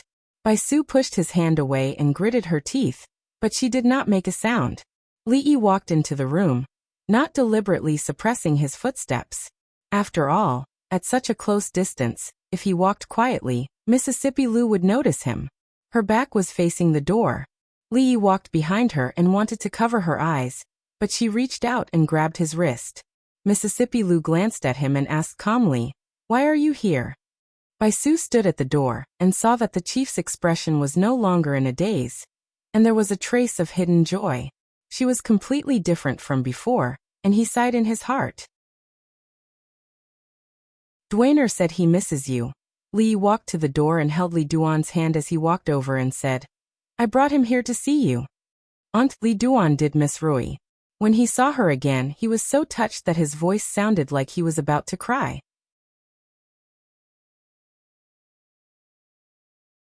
Chapter 1084. Li Yi and Li Duan were not the only ones who came to Tsangzhou. In order to strengthen the cohesion of the holy religion, Ruoqing, as the incarnation of the Empress, couldn't always exist in the portrait. She had to show up in front of the believers. This time, Rui and Zueyamo didn't come with them. Rui had to stay in Rui City to preside over the overall situation. Li Mu was still young and hadn't weaned yet, so Zueyamo couldn't leave. Without a grandmaster following them, they couldn't guarantee their safety in extreme situations. Even if Su didn't want to come to the Wu Kingdom, he followed them to Tsangzhou this time. What are you doing here? Mississippi Lu looked at him and asked. Based on her understanding of Dwainer, it was impossible for him to miss her. Dwainer said he missed you. Of course, this is only one of the reasons. Li looked at Li Duan, who hid far away after calling him aunt, and said, There's nothing to do in the mountains, so I took him out to see the world and see your progress. Tsangzhou hasn't been conquered yet, right? Mississippi Lu said, We'll conquer the city in 3 days. There are still 3 days. There's no hurry. Li nodded, thought for a moment and said, Dwainer just said he was hungry. Why don't you cook a bowl of noodles for him first? If it's convenient, cook a bowl for me too, with more vegetables and more noodles. Whether Li Duan wanted to see Rui for the food she cooked or not, as a father, Li couldn't refuse a reasonable request from a child. He also wanted to see with his own eyes what the current situation in Tsangzhou was like. After the meal, they walked through the village. Yang Luqing explained to him, We've taken down the 7 county governments in recent days. We've also used some means to control the officials in the county governments. Some of the strong people can be used by us in a short period of time. Now only the prefectural city is left. It had been several months since they split up and quietly came to Tsangzhou. In addition, before this, Su Zheng had already brought people here to expand the number of believers. Their progress was not fast. However, this was also Li Yi's intention. To the Wu Kingdom, Song Prefecture was a remote place, but Song Prefecture was close to the fringe. As long as the Wu Kingdom could defend Song Prefecture, no matter how strong the enemy was, they would be able to receive endless reinforcements from the fringe. This was a place that had to be fought for. They had to hold it firmly in their hands and not simply occupy the government office. Otherwise, they would easily end up in the same situation as they did 2 years ago. The remaining snow had yet to dissipate. Walking on the road, one could see many villagers busily working in the village, constructing some strangely shaped buildings. This was a brothel that was about to be built. Any commoner who had a hard time living nearby would come here to work. Even if it was just sweeping the floor or moving wood, they would be able to get 2 meals a day to fill their stomachs. The one-eyed General Fan followed behind them. Looking at the busy people in the distance, he asked in puzzlement, Your Highness, we are giving out porridge to help the people. Why do we have to make them do all this work? What's the point of building these extra houses? Can't we just give them food? Prime Minister Wang shook his head and explained, Because we want the people to know that their porridge and rice are earned through their hard work, not by our charity. It's hard to predict a person's heart. The more we give, the more it will backfire in the end. After saying that, he looked at the one-eyed general and said, Although you are a general, you can't stop learning. When you go back, General Fan, you must read more books. What I just said is written in the books. At this moment, General Fan could only nod in agreement. Although he still had doubts in his heart, he didn't dare to ask further. At this time, 2 men carrying a piece of wood walked past them. One of them sighed and said, Tell me, the person with the mandate of heaven that the Empress spoke of, when will he come? When will these bitter days come to an end? The other man curled his lips and said, You should be content. Moving logs for a day is enough for your family to eat for several days. What kind of bitter days is this? Who doesn't wish for a better life? The man paused and suddenly said, Have you heard that the person with the mandate of heaven that the Empress spoke of can save the people is actually Princess Duan Rong? The man was stunned. He asked, Where did you hear this? Everyone says that when the Empress gave birth to Princess Duanrong, a phoenix landed in the palace and circled around for 3 days before flying away. There are also people who say that Princess Duanrong was able to speak when she was born. When she was born, there was a strange fragrance that wafted for 10 miles. The majority of the imperial capital could smell it. When mortals smelled it, they would feel refreshed and all illnesses would disappear. Someone walked over and heard their conversation. He said in surprise, "Is that true or false? Being born with a human tongue and accompanied by a strange fragrance, that is the sign of a saint appearing in the world." The man carrying the logs shook his head and said, "I don't know if it's true or false, but I've also heard that this is the sign of an emperor. In ancient times, all those who had these signs eventually became emperors." The passerby disdainfully said, "Forget it. Princess Duanrong is a woman. Can a woman become an emperor?" The gaze of the man carrying the logs became even more disdainful. He said, "I said that you are ignorant and inexperienced, but you don't believe me. Let's not talk about the distant past, and just talk about the recent past. The emperor of the Jing kingdom is a woman. She governs the country better than men, so why can't the emperor of my Wu kingdom be a woman?"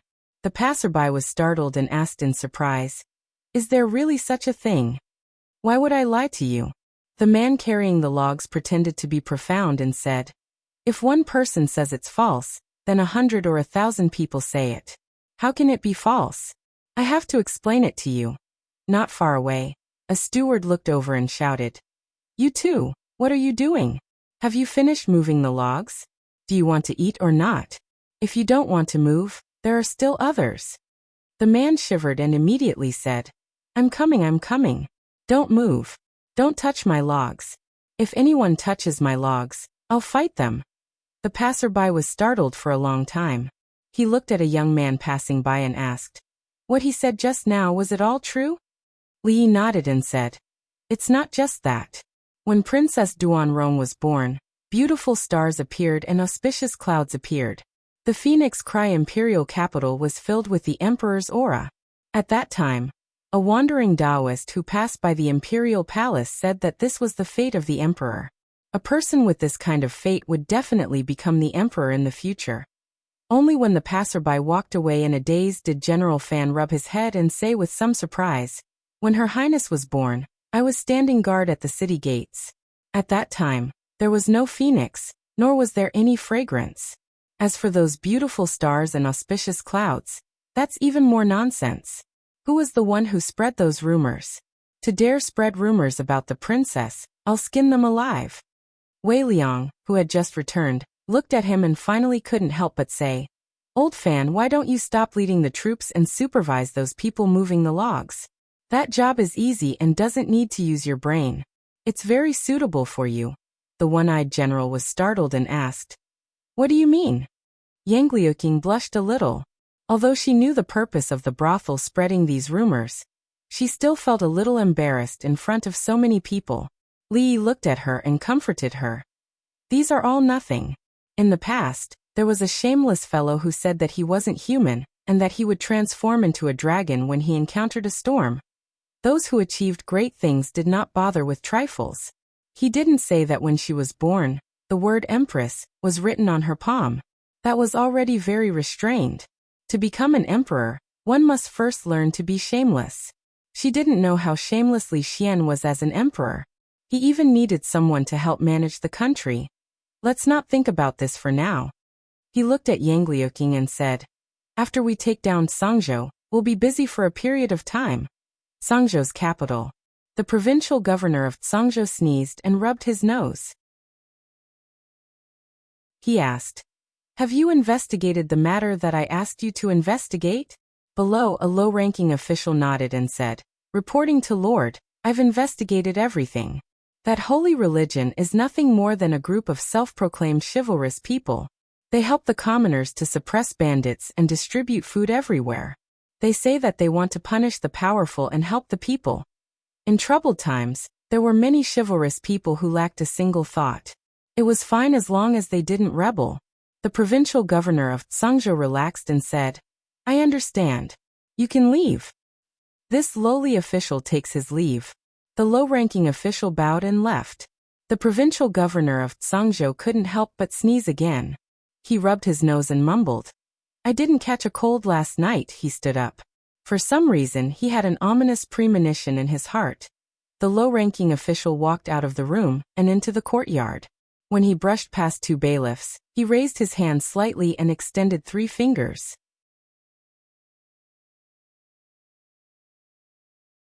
Chapter 1085. Early in the morning, the sky was already bright. There weren't many pedestrians on the bumpy and uneven streets of Tsangzhou. Tsangzhou wasn't a large state to begin with, and didn't have a large population. In the past 2 years, because of the increasing bandits and wars, the entire city was half empty. Some people had died, some had fled to other places. The people that remained in Tsangzhou were either unable to leave their homeland or had no relatives to go to. Rather than saying they were living in Tsangzhou, it was more like they were fighting against the heavens. At a vegetable stall on the side of the street, a woman stopped in her tracks. Carrying a basket, she picked through the vegetables and asked, "How much are you selling these radishes?" The stall owner sat on the stone steps and raised his head. 2 copper coins per caddy. 2 copper coins? The woman in coarse clothing frowned and said, "It was 1 copper coin yesterday." The stall owner glanced at her and lightly said, "Yesterday, the officials only charged 5 copper coins for blocking the road. Today they're charging 10 copper coins." The price of 1 caddy of radishes had doubled. What should have been a month's expenditure would now be used up in half a month. The woman angrily picked up her basket and said, "I'll look at other vendors." She walked 1 round on the street, and when she returned, her expression had completely collapsed. This isn't drinking blood and eating meat. They're smashing their bones and swallowing them. These days are almost unbearable. Who said it wasn't? The vegetable vendor finally sighed and said, "When Tsangzhou was occupied by those rebels, the people were the ones who suffered. Now that Tsangzhou has been taken back by the government, the people are still the ones who suffer. When will these bitter days come to an end?" The woman thought about it and said, "That might not be bad. 2 years ago, when Princess Duanrong was in Tsangzhou, everything was quite good. Sigh, what a pity." The stall owner seemed to have thought of something and suddenly said, "I heard 2 days ago that Her Highness is going to fight back." The woman put down her basket and said mysteriously, "I also heard that Princess Duanrong has been fated to be an emperor since she was young. Just like the princess of the neighboring Jing kingdom, she will become an empress in the future." The 2 of them talked mysteriously for a while. The stall owner waved his hand and said, "Sister-in-law, I see that you and I get along quite well. This is all fate. How about this? I'll sell this dish to you at the same price as yesterday." "That's good." The woman smiled and said, "Today I have to pick a little more." She picked a whole basket of vegetables and handed it to the stall owner, saying, "Weigh it." After the stall owner weighed it, he said, "That's a total of 22 copper coins. I'll round it up and give you 20 copper coins."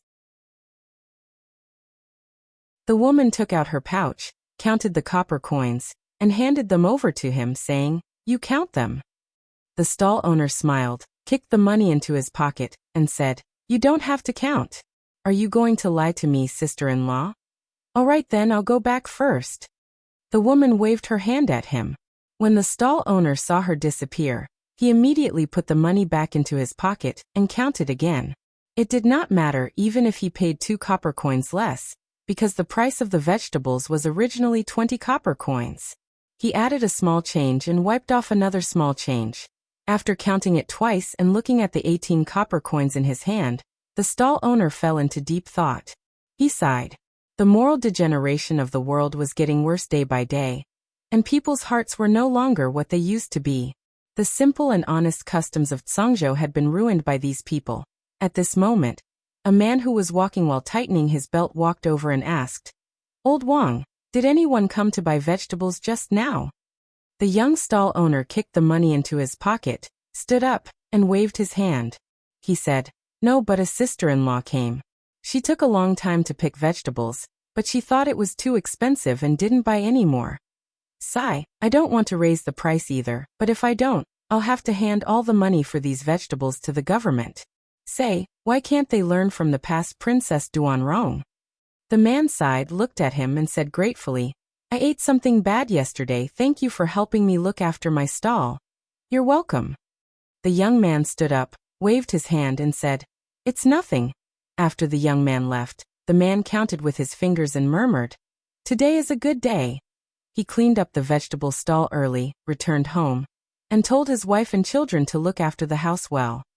He walked out of the house, walked around a few streets, and when he arrived in front of the door of a deep residence, he lightly knocked on the door 3 times, and said in a low voice, Jingku assassinates the king of Qin.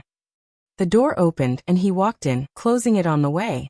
In the spacious courtyard in front, there were already dozens of people gathered together. Another hour passed, and from time to time, people would come in from outside. At some point, someone counted the number of people. Everyone stood in an orderly manner in the courtyard, and a young man walked out from inside. Everyone bowed and said, Greetings, Envoy Su. No need to be so polite. The young man waved his hand and said, I won't say much nonsense. The guards outside the city are obstructing us. Tonight, our mission is to attack the provincial governor's manor. Our people are already prepared inside the provincial governor's manor. You must remember, we are different from those rebels. After attacking the provincial governor's manor, you are not allowed to rob or kill. If there is a violation, you will be punished according to the sect rules. Yes. Everyone answered in unison. In the provincial governor's manor, for some reason, the Zhangzhou provincial governor kept feeling uneasy tonight. The sky had already darkened. He walked out of the hall and into the courtyard, pacing back and forth anxiously. A figure walked into the courtyard from outside and walked to his side, asking with concern, Darren, what's wrong? The Zhangzhou provincial governor looked at the advisor beside him and asked, Is there still no news of Princess Duanrong? These days, he had not paid attention to the rumors regarding Princess Duanrong in Zhangzhou city. However, the rumors had spread like wildfire, and the entire city was in an uproar. He finally started to feel uneasy. When the advisor heard this, he smiled and said, Darren is worrying too much.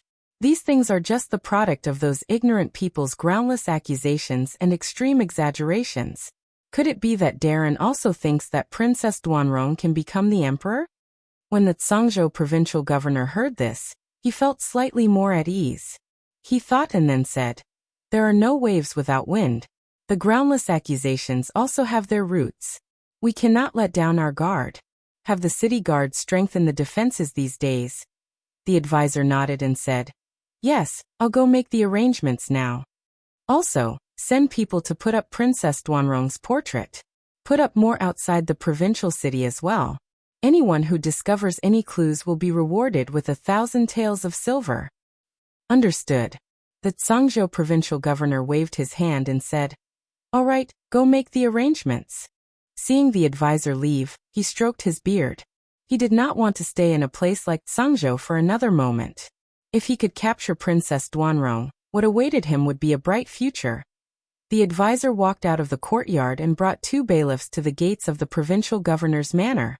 He said to the people guarding the gates, The provincial governor has orders to step up the patrols these few days.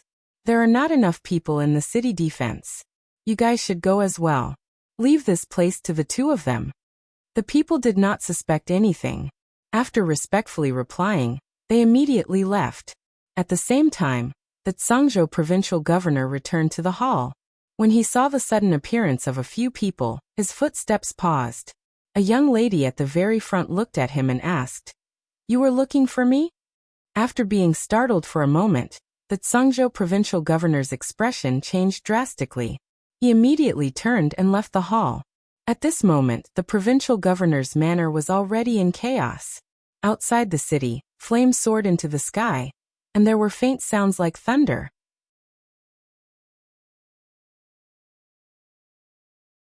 Chapter 1086. The Zhangzhou provincial governor stood in the courtyard. When he saw several figures walking out of the hall, his legs went soft, and he collapsed to the ground. General Wei, General Chen, Duke, Princess. He finally realized where that ominous premonition in his heart these past few days came from. They fought back again. The provincial governor's manor was already in chaos. Those rebels rushed in. No, they didn't seem like rebels. They were organized and disciplined. They didn't smash or rob. They only controlled the bailiffs and officials of the provincial governor's manor. There were only several dozen bailiffs in the provincial governor's manor. In front of these several hundred people, they didn't have the slightest ability to resist. Very soon, the noisy provincial governor's manor calmed down. A long time had passed, but there was still no movement from the 2,000 soldiers responsible for the security of the provincial governor's manor. The Zhangzhou provincial governor raised his head and looked outside. The place where the flames were soaring into the sky was the direction of the barracks. The only explanation was that when the provincial governor's manor was attacked, they were also attacked, and they couldn't even protect themselves. That deafening thunder and flames made him involuntarily recall the tragic scene of corpses strewn all over the Thorns Ridge that night. His entire body trembled like a sieve. Everyone in the provincial governor's manor gathered in one place. Chen Qing walked over and waved his hand, saying, "Take them away first." Attacking the provincial governor's manor was not difficult at all. The people guarding the gates were their own people, and they had long since familiarized themselves with the terrain and defenses inside. The strong citizens lying in ambush around the provincial governor's manor could catch them off guard in an instant. Wei Liang walked to the entrance of the manor and asked in a loud voice, "How is the situation outside the city?" In the distance, General Fan laughed heartily as he dismounted from his horse and said, "There's heavenly punishment, divine weapons, and 2 captains on our side. Furthermore, there's a surprise attack, working together from the inside and outside. If we still can't win this kind of battle, I, Old Fan, will cut off my own head and let you sit on it." He strode in front of Yang Liuqing, knelt on one knee, and said loudly, "Reporting to your highness, I have captured all of Zhangzhou's 2,000 soldiers. Our side has suffered 23 casualties, no serious injuries and no deaths." In a battle of this level, it was already a miracle that only 20 or so people were lightly injured. However, considering the circumstances of the ambush, the difference in equipment, and the fact that 2 of the 4 lieutenants had defected, the first thing they did when they attacked was to take down the general and the other 2 lieutenants. As a result, the Zhangzhou garrison had no one to command them, and was in a mess. This result was nothing to brag about. The thunder and fire outside the city had long since stopped, but within Zhangzhou city, almost no one was sleeping. Be it the commoners or the gentry, all of them had closed their doors. Through the cracks of their doors, they looked at the troops hurrying through the streets. Their faces were filled with worry and panic. They had been rooted in Zhangzhou for many years. How could they not know what this represented? They had seen this scene too many times. Someone had broken through the city gates and occupied the provincial governor's office. Zhangzhou was going to change again. After daybreak tomorrow, this Zhangzhou would no longer be the Zhangzhou of today. They didn't know who had broken through the city, and they didn't know how those people would treat the commoners in Zhangzhou city. They didn't even know what their future would be. But there was one thing that was beyond doubt. Tonight, no one in Zhangzhou city would be able to sleep peacefully. Wei Liang, Chen Qing, Fan Xiao and the others also didn't sleep for the entire night. They were busy dealing with the aftermath and harvesting the fruits of victory. Once they completely took over Zhangzhou, there were even more things that needed to be done. Governing Zhangzhou, expanding the troops, repairing the city walls, defending against enemies that could appear at any time. Taking over Zhangzhou city was only the first small step of their great undertaking. The sky had just brightened when some commoners who hadn't slept for the entire night saw through the cracks of their doors that some people were putting up something on the streets. What made them curious was that among these people, there were actually people that they knew from the streets. Seeing these people walking back and forth, someone finally couldn't bear it anymore and opened a small crack in the door of his house. He shouted at the person who was putting up a notice at the end of the street. "Hey, Zhang Depeo, what are you doing? You still dare to go out at this time? Do you want to die?" A man pasted the notice at the end of the street, and then jumped up and patted it with all his might. After patting it firmly, he turned his head and looked at the man. He said in astonishment, "Why do I want to die? I'm just putting up a notice. It's not like I'm blocking anyone or hindering anyone. It's not illegal." What notice are you putting up? The man opened the door wider and asked doubtfully, Aren't you afraid that the people who entered the city yesterday would capture you? Last night I saw from the window that they even captured the provincial governor. The man called Zhang Depeo grinned and said, Capture me? Hee hee, you don't know who was the one who tied the rope on the provincial governor's body yesterday. The man opened the door wider and asked doubtfully, What does this have to do with you? Could it be that you were the one who tied the rope? To tell you the truth, the rope on the provincial governor's body yesterday was tied by a brother beside me, Zhang Depeo said with some regret. Sigh, if I wasn't busy tying up another dog official yesterday, this good thing would have fallen on my head. What do you mean? The man walked out of the house and looked at Zhang Depeo. He asked in astonishment, Could it be that you also participated in the rebellion? Who was the one who fought their way in last night? What rebellion? Zhang Depeo waved his hand and said unhappily, Let me tell you, the one who rebelled was the current dog emperor. He killed my father and big brother. We followed Her Highness to quell the rebellion. If you don't know anything, don't talk nonsense. What did you say? The man was stunned and asked, You said that the one who fought their way in last night was Her Highness? Princess Duanrong is back. Zhang Depeo nodded and said, That's right. Otherwise, why would I put up this thing early in the morning when I had nothing to do? The man looked at the notice and asked, What does it say? I don't know what it says. Zhang Depeo scratched his head and said, But I heard that Her Highness wants to recruit people to repair the city walls. Meals will be provided and money will be provided. If they follow Her Highness to quell the rebellion, participate in the revolution, and make contributions, they will be given land when they return. While the man was stunned, Zhang Depeo stuffed a stack of notices into his hands and said, Don't just stand there.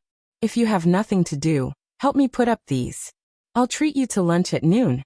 At this moment, in the streets and alleys of Tsangzhou City, someone held a large paper tube in his hand and walked through the streets, shouting all the way, Recruiting, recruiting. Repairing the city walls at the south gate. 10 copper coins a day. Wages will be paid daily. 2 meals will be provided. Those who are interested can go to the government office to sign up. The number of people is limited. First come, first served.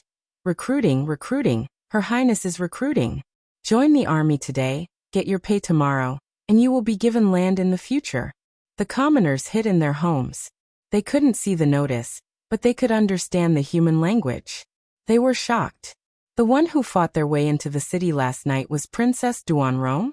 Her Highness was back. Everyone said that the person with the mandate of heaven was coming. Could it be Her Highness? Yes, it must be. When Princess Duanrong was born, she was protected by a phoenix. Even the stars in the sky said that she didn't have an ordinary life. She was blessed by God. Wasn't this the person with the mandate of heaven? They didn't believe in the government or anyone else, but they believed in the princess.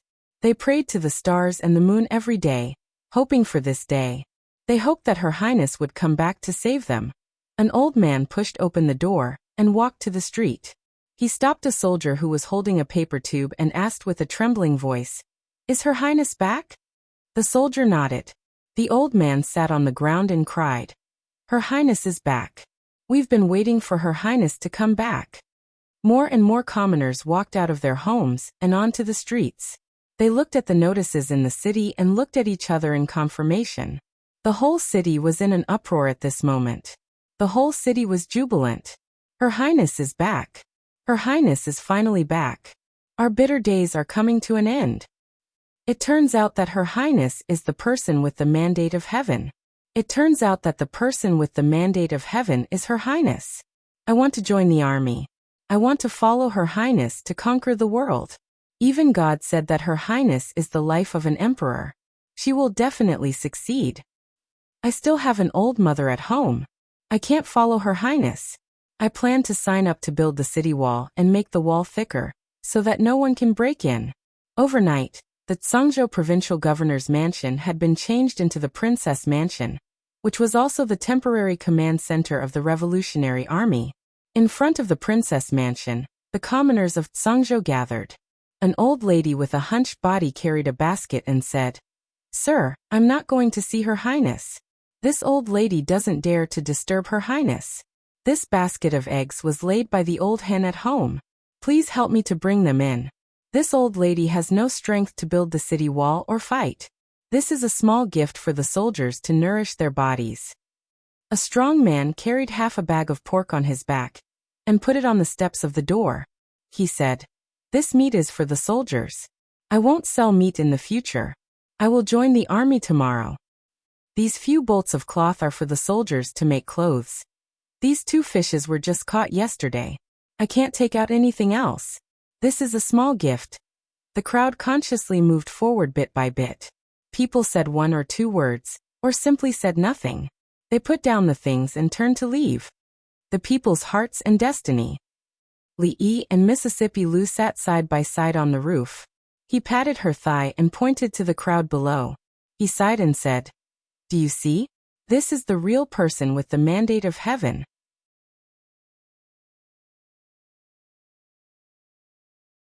Chapter 1087. The status of Yang Liuqing in the hearts of the Zhangzhou people was far beyond Li Yi's expectations. If the current emperor of the Wu kingdom could achieve such a status in the hearts of the people, then the rebels of the Wu kingdom could be easily wiped out without much effort. This, of course, had something to do with the policy of being close to the people during her 2 years in Zhangzhou. Even without the rumors spread by the brothels, the people of Zhangzhou were still hoping that she would return as soon as possible. This would save them a lot of trouble. News had already spread from the various government offices in Zhangzhou. Within Zhangzhou city alone, the people who volunteered to enlist had formed a long queue in front of the 3 government offices. If they held hands, they could probably circle the entire city. Part of the reason was that they could get a tael of silver immediately after enlisting, but another important reason was their trust and support for Yang Liuqing. The number of people who applied to build the city walls was also innumerable. As the base of the rear, the city walls of Zhangzhou had to be especially sturdy. Apart from that, the structure had to be greatly modified to adapt to the new tactics.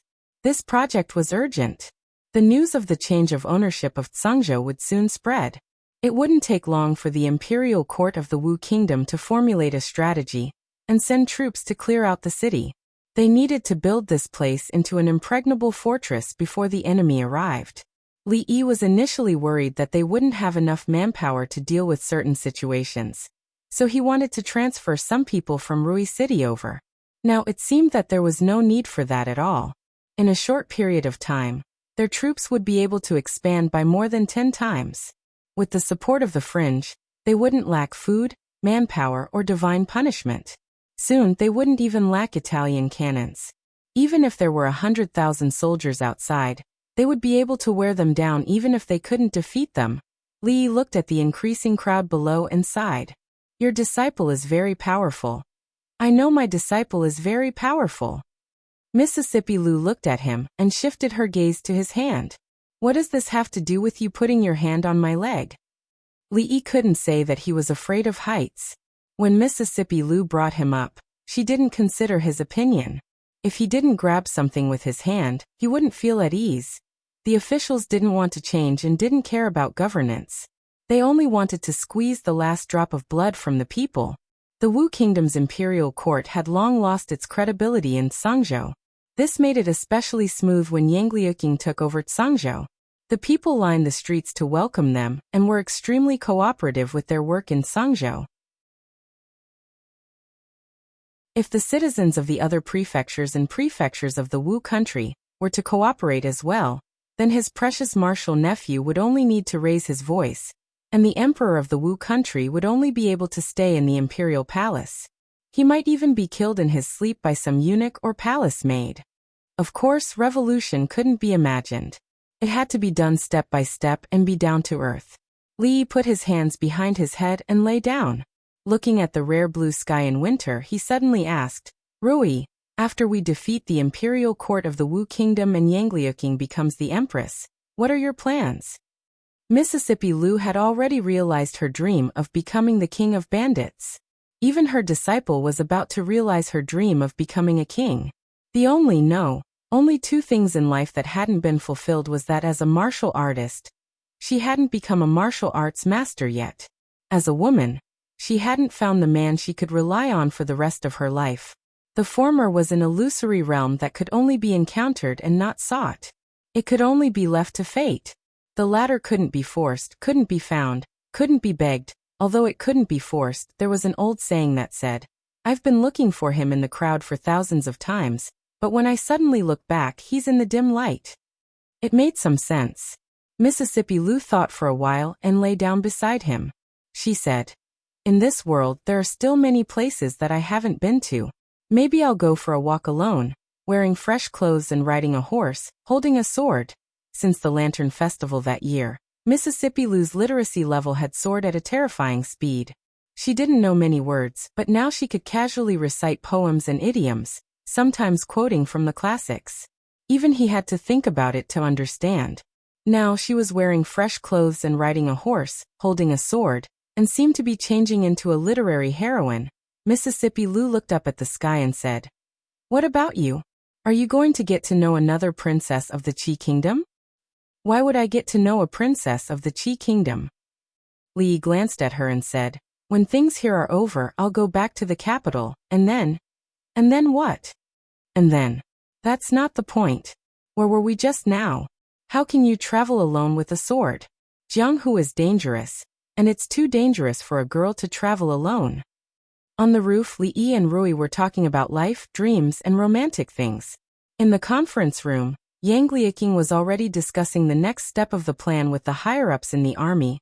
Prime Minister Wang stood up and walked to a small board.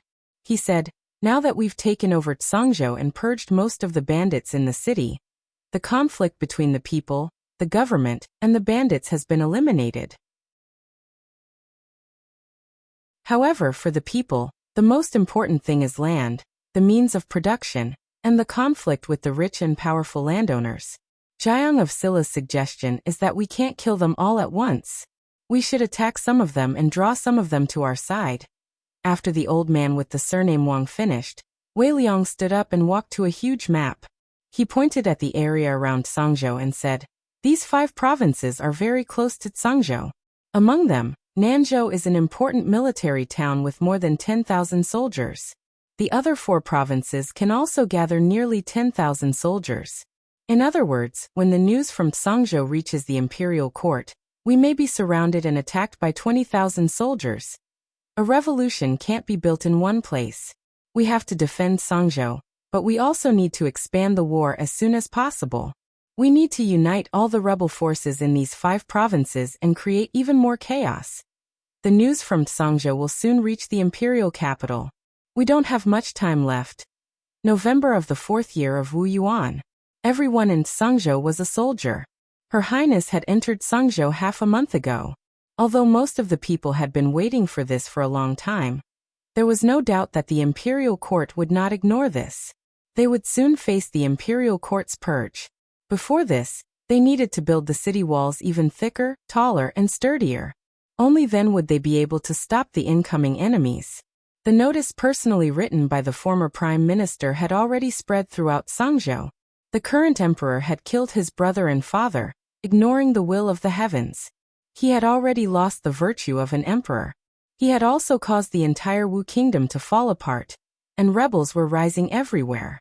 He was no longer fit to be an emperor. At this time, the emperor's star had fallen, and the celestial phenomenon had given a warning.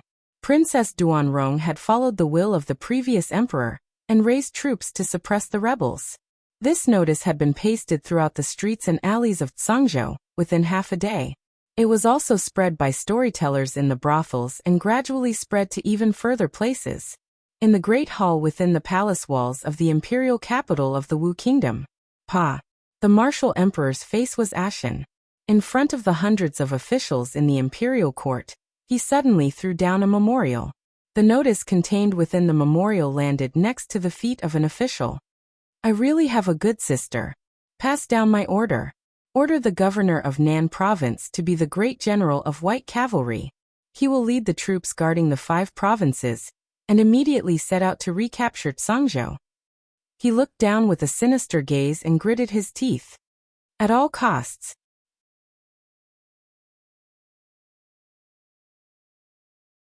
Chapter 1088. Stop the rebellion in Songzhou at all costs, dead or alive. The court was silent. All the civil and military officials lowered their heads in silence. Only the martial emperor's angry voice echoed. It wasn't until the court was over, and the officials walked out of the main hall, and the palace gates that the oppressive atmosphere showed signs of dissipating. An official caught up with a general in front and asked in a low voice, "General Chung, what's going on? Didn't King Jing die a long time ago? What's going on with the rebellion in Songzhou? If you have any questions, you can ask His Majesty personally. I still have important matters to attend to, so I'll take my leave first." The general cupped his hands casually and strode away. The official looked at his back and shook his head helplessly. Princess Duanrong and King Jing had always been thorns in His Majesty's heart. Other than confidants like General Chung, who dared to mention them in front of His Majesty. No matter how many people in the Wu Kingdom rebelled and proclaimed themselves as kings, they were still rebels. However, Princess Duanrong and King Jing were different. They were of the same origin as His Majesty, and were both legitimate members of the Wu Kingdom. Justice stood on their side. His Majesty was afraid. After 2 years, Princess Duanrong had made a comeback. Songzhou was suddenly seized, and Prime Minister Wang had personally written the surrender document, which revealed almost all his evil deeds to the public. The document had even reached the imperial capital. Before long, all the people in the Wu Kingdom would know that their emperor had killed his brother and father, and slaughtered his entire clan. He was heartless and could not be tolerated by the heavens. He would be punished by both humans and gods. His Majesty no longer pretended to be close to his brother, and was secretive like before. In front of all the civil and military officials, he gave the order to stop at all costs, dead or alive. He wanted to use power and force to shut everyone's mouths. Among the officials who dispersed, some looked calm, some looked confused, and some looked worried. In the rear hall of the palace, the martial emperor stood in the hall and looked at a eunuch. He said, "Add Yang Fu's reward to her as well. In addition, add another 100,000 taels of silver. Tell those so-called chivalrous martial artists that anyone who can take Princess Duanrong's head will be rewarded 300,000 taels of silver."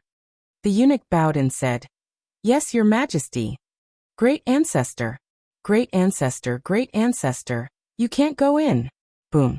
Suddenly, a chaotic sound came from outside the hall, and then the hall door shattered with a loud bang. "Yangze, I shouldn't have let you live in this world from the very beginning." The old man with white hair and beard walked in from outside. He looked at the martial monarch and spoke with a cold and murderous voice. "Imperial uncle."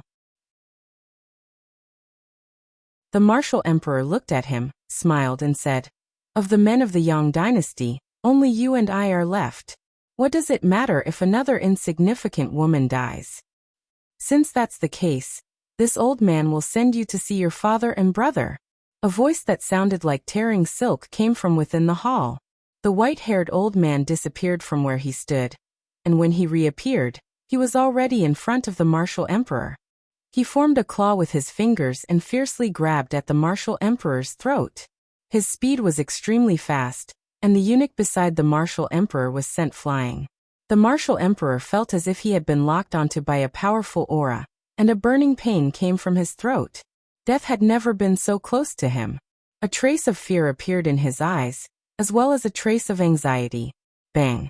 After a muffled sound, the martial emperor took a few steps back and fell to the ground, gasping for breath. A silhouette appeared where he had been standing a moment ago. It was an old woman with a head full of white hair, but there were not many wrinkles on her face. She reached out a hand and grabbed the white-haired old man's wrist. When the martial emperor saw that the old man was stopped, he panted and laughed at the same time. His laughter grew louder and louder. "Imperial, Imperial uncle. Aren't you a master? Aren't you invincible? Kill me, I'm right here, come over." The old man's expression finally changed when his wrist was grabbed. "Grandmaster." This old woman was also a grandmaster. He looked at her and asked with a frown, "Who are you? Why are you interfering in the affairs of the imperial family?" The old woman's expression was calm. She let go of his hand and said calmly, "He still owes me one thing. You can't kill him." The old man's expression became calm. He did not know where Yang Zhe had found this master, nor did he want to know. He looked at her and said, "If that's the case, then let's see if you have the ability to do so." As soon as he finished speaking, his body flickered and went straight for the martial emperor behind the old woman. Bang! Another muffled sound came from within the hall. The old woman's figure was even faster than him. She appeared in front of the martial emperor and blocked his path once again. The smile on the martial emperor's face became even wider, and he said mockingly, "Imperial uncle, if you don't hurry over, I'm afraid you can only collect the corpse of your most beloved princess Duanrong." The white-haired old man stood where he was, but he no longer attacked. Instead, he looked at the old woman with a bewildered and uncertain gaze and asked, "Pursuing Shadow, who are you to Su Tian?" "You know Su Tian?" The old woman's expression changed for the first time. Her voice suddenly rose, and it even sounded a little sharp. This pursuing shadow movement technique was created by that old man when he was young, and it was also the thing that he was most proud of. He often bragged about it, and he treated it like a treasure. Back then, he didn't even teach this movement technique to me. The white-haired old man looked at him and said in a slightly slow tone, "He actually passed this movement technique to you. Could it be that you're a disciple that he took later on?" The old woman didn't answer him. After the initial excitement, her emotions had already calmed down, and she asked, "Are you very familiar with Su Tian?"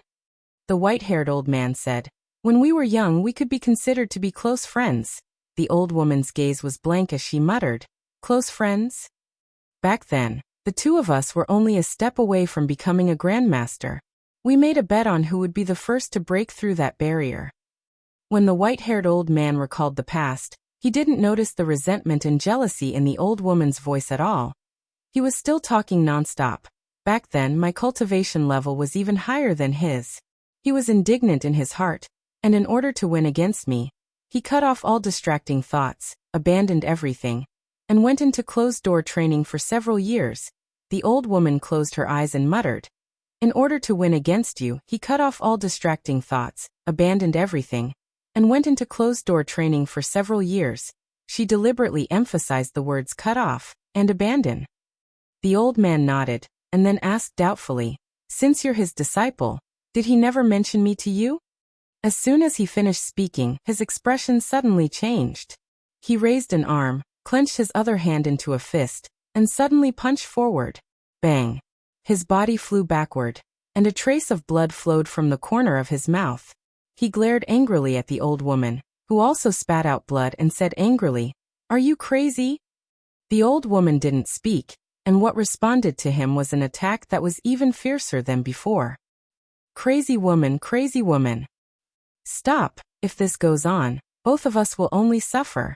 Stop, I know Su Tian, I know Su Tian. Ever since he arrived at the Wu Kingdom, Su was often in a daze, as if he was immersed in some kind of memory. He didn't say anything, and Li Yi was too embarrassed to ask. He had been sitting there alone for a long time, and the meat on the drumstick had been eaten clean by him. Even the bones were full of teeth marks.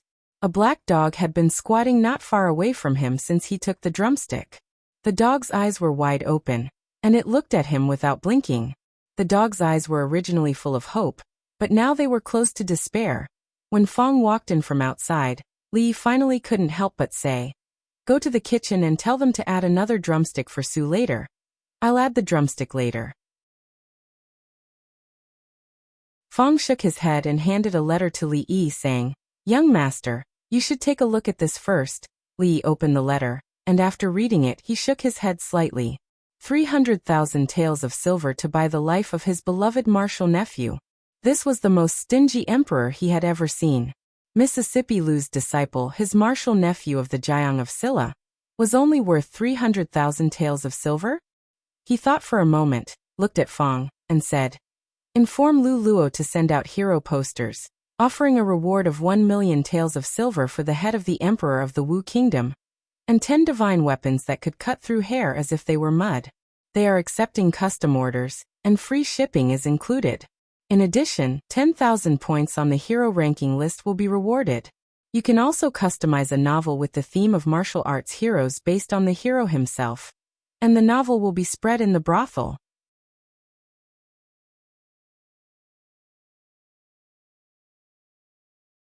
Chapter 1089. In the past 2 months, Nanzhou, Linzhou, Yinzhou. These 5 states have been mobilizing their troops frequently. Our spies have reported that the military governor of Nanzhou has been temporarily appointed as the great general of cavalry. They want to gather the troops of the 5 states and take down Songzhou in one fell swoop. Wei Liang stood in front of a huge sand table. He had planted 5 flags around a sand dune with the word Songzhou written on it. He pointed at the flag in the middle and drew a line with a tree branch. He said, "These 5 states have about 20,000 troops that can be mobilized at the moment. They have been secretly mobilizing for 2 months. In half a month at most, they will directly attack Songzhou." Li Yi stood outside the door and listened to the analysis of the battle situation for a while. He wasn't surprised and walked away slowly. He had thought that the imperial court's counterattack would be swift and fierce. Who would have thought that after he went back for the new year, 2 to 3 months had passed. He had already brought Rui and the others to Songzhou for a vacation, and the other party was still mobilizing their troops? Let them do it. There was no hurry. There were more than 20,000 people. As long as this number didn't increase tenfold, Songzhou would be fine. After they took down Songzhou a few months ago, they had recruited many citizens. Now their troops had expanded to more than 10,000 people. During this time, Wei Liang and the others had distributed some experienced soldiers to train the new recruits. When Li Yi returned to the army camp after 2 months, the army looked completely different. The joint attack of the 5 states this time was the determination of the imperial court of the Wu kingdom. To them, it was an opportunity that they had been waiting for a long time. Su Zheng had already brought people to those states before the new year. Due to the heavily guarded armies in those states, there hadn't been any big movements. They could only develop in secret. Mississippi Liu had also brought people to subdue a few rebel forces, and had long since set her eyes on the state capital.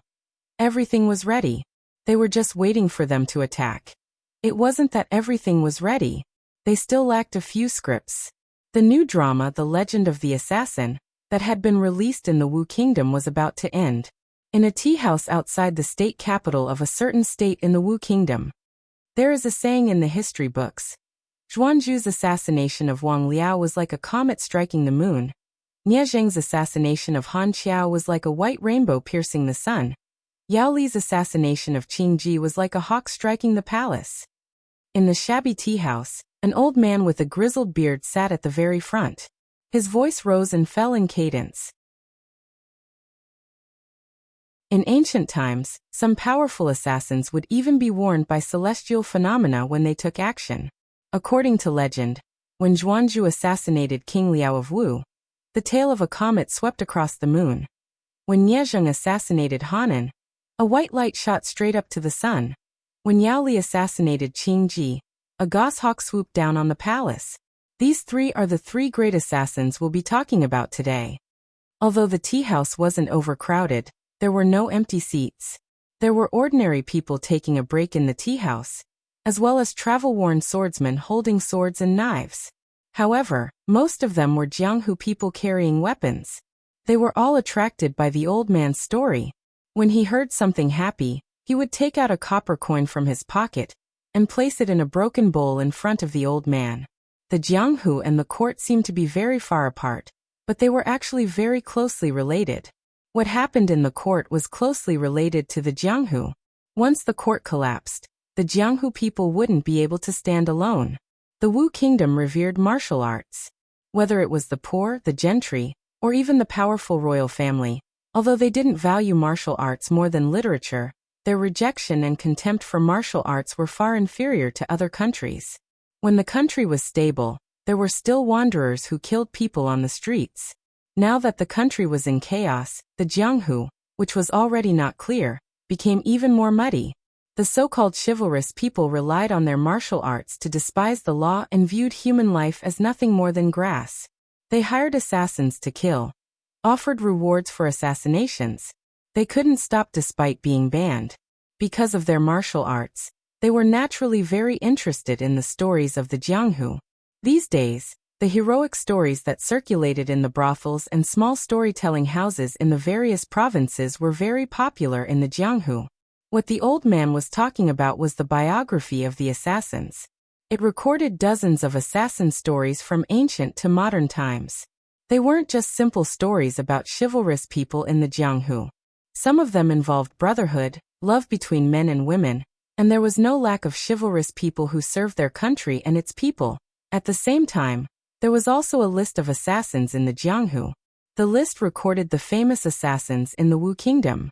Behind them, there was a detailed list of the person's life story, and the reason why they were on the list. These things had been circulating in the Jianghu in the past in the Wu Kingdom, but no one had ever organized these things together and made such a ranking. There were 10 positions on the list, and there were only 9 assassins. No one knew who made this list, but there was a sentence that almost everyone knew. There were only 10 positions on the list, and only these 10 people could be called assassins. Those who couldn't even get on the list weren't assassins, but trash. The reason why there were only 9 assassins on the list was because the top position of the list was empty. There was only a short line of a poem. Guests of Zhao wear tassels, bright as the frost and snow of the Wu Hook. The silver saddle shines on the white horse, galloping like a shooting star. Kill a man in 10 steps, unstoppable for 1,000 miles. When the matter is done, leave with a brush of the robe, hiding your identity and name. This was a poem that described chivalrous people. It was said that in ancient times, there were many chivalrous people in the land of Yan and Zhao. What this poem described was the charm of the chivalrous people in the land of Yan and Zhao. The hat was decorated with tassels, and the sword was as bright as the frost and snow of the Wu Hook. The silver saddle and the white horse reflected each other, galloping like a shooting star. Within 10 steps, kill a man, 1,000 miles pass, unstoppable. When the matter is done, leave with a brush of the robe, leaving no trace, hiding your identity and name. This poem described a chivalrous person, or an assassin to the peak. Kill a man in 10 steps, unstoppable for 1,000 miles. When the matter is done, leave with a brush of the robe, hiding your identity and name. This was what an assassin should be, an assassin with the highest realm.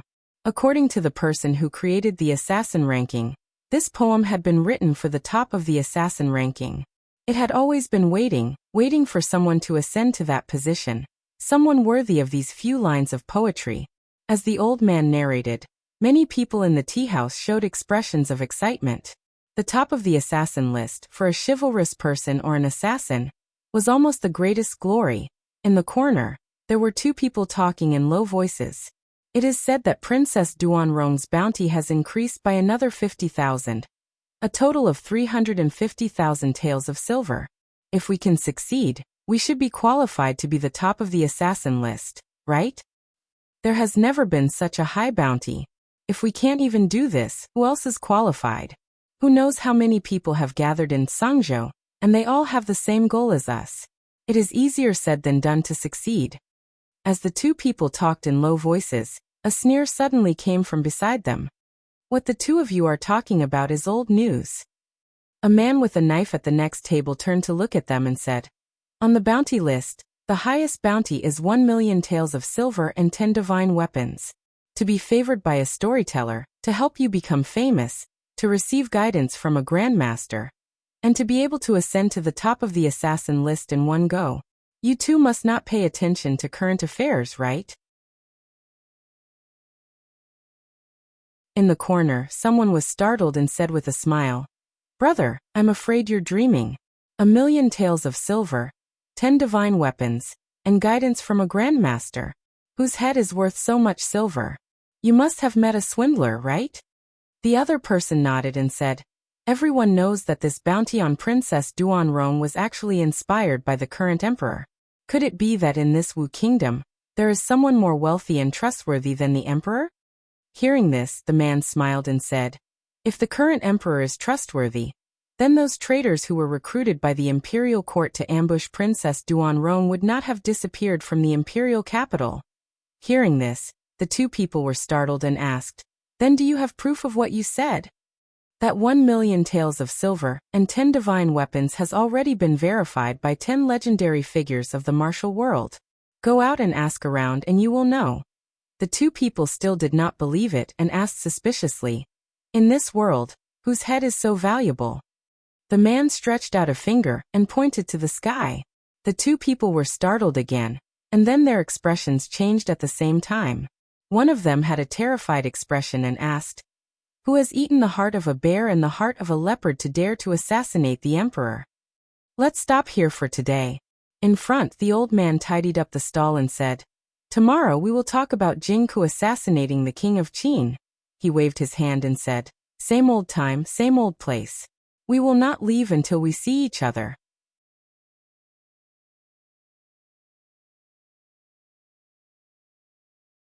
Chapter 1090.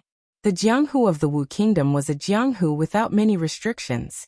Ever since the collapse of the country, even the last bit of restrictions had disappeared. Here, human lives were like grass. Whether it was the lives of ordinary people, high officials, or even the lives of princesses and princes, they could all be clearly priced.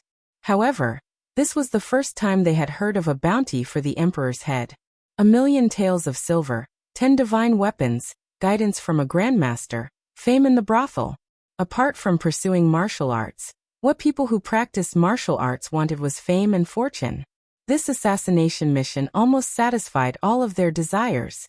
There were countless people in the Wu Kingdom who wanted to rebel and kill the emperor, but this was worlds apart from putting the emperor's head on a bounty list with a clear price.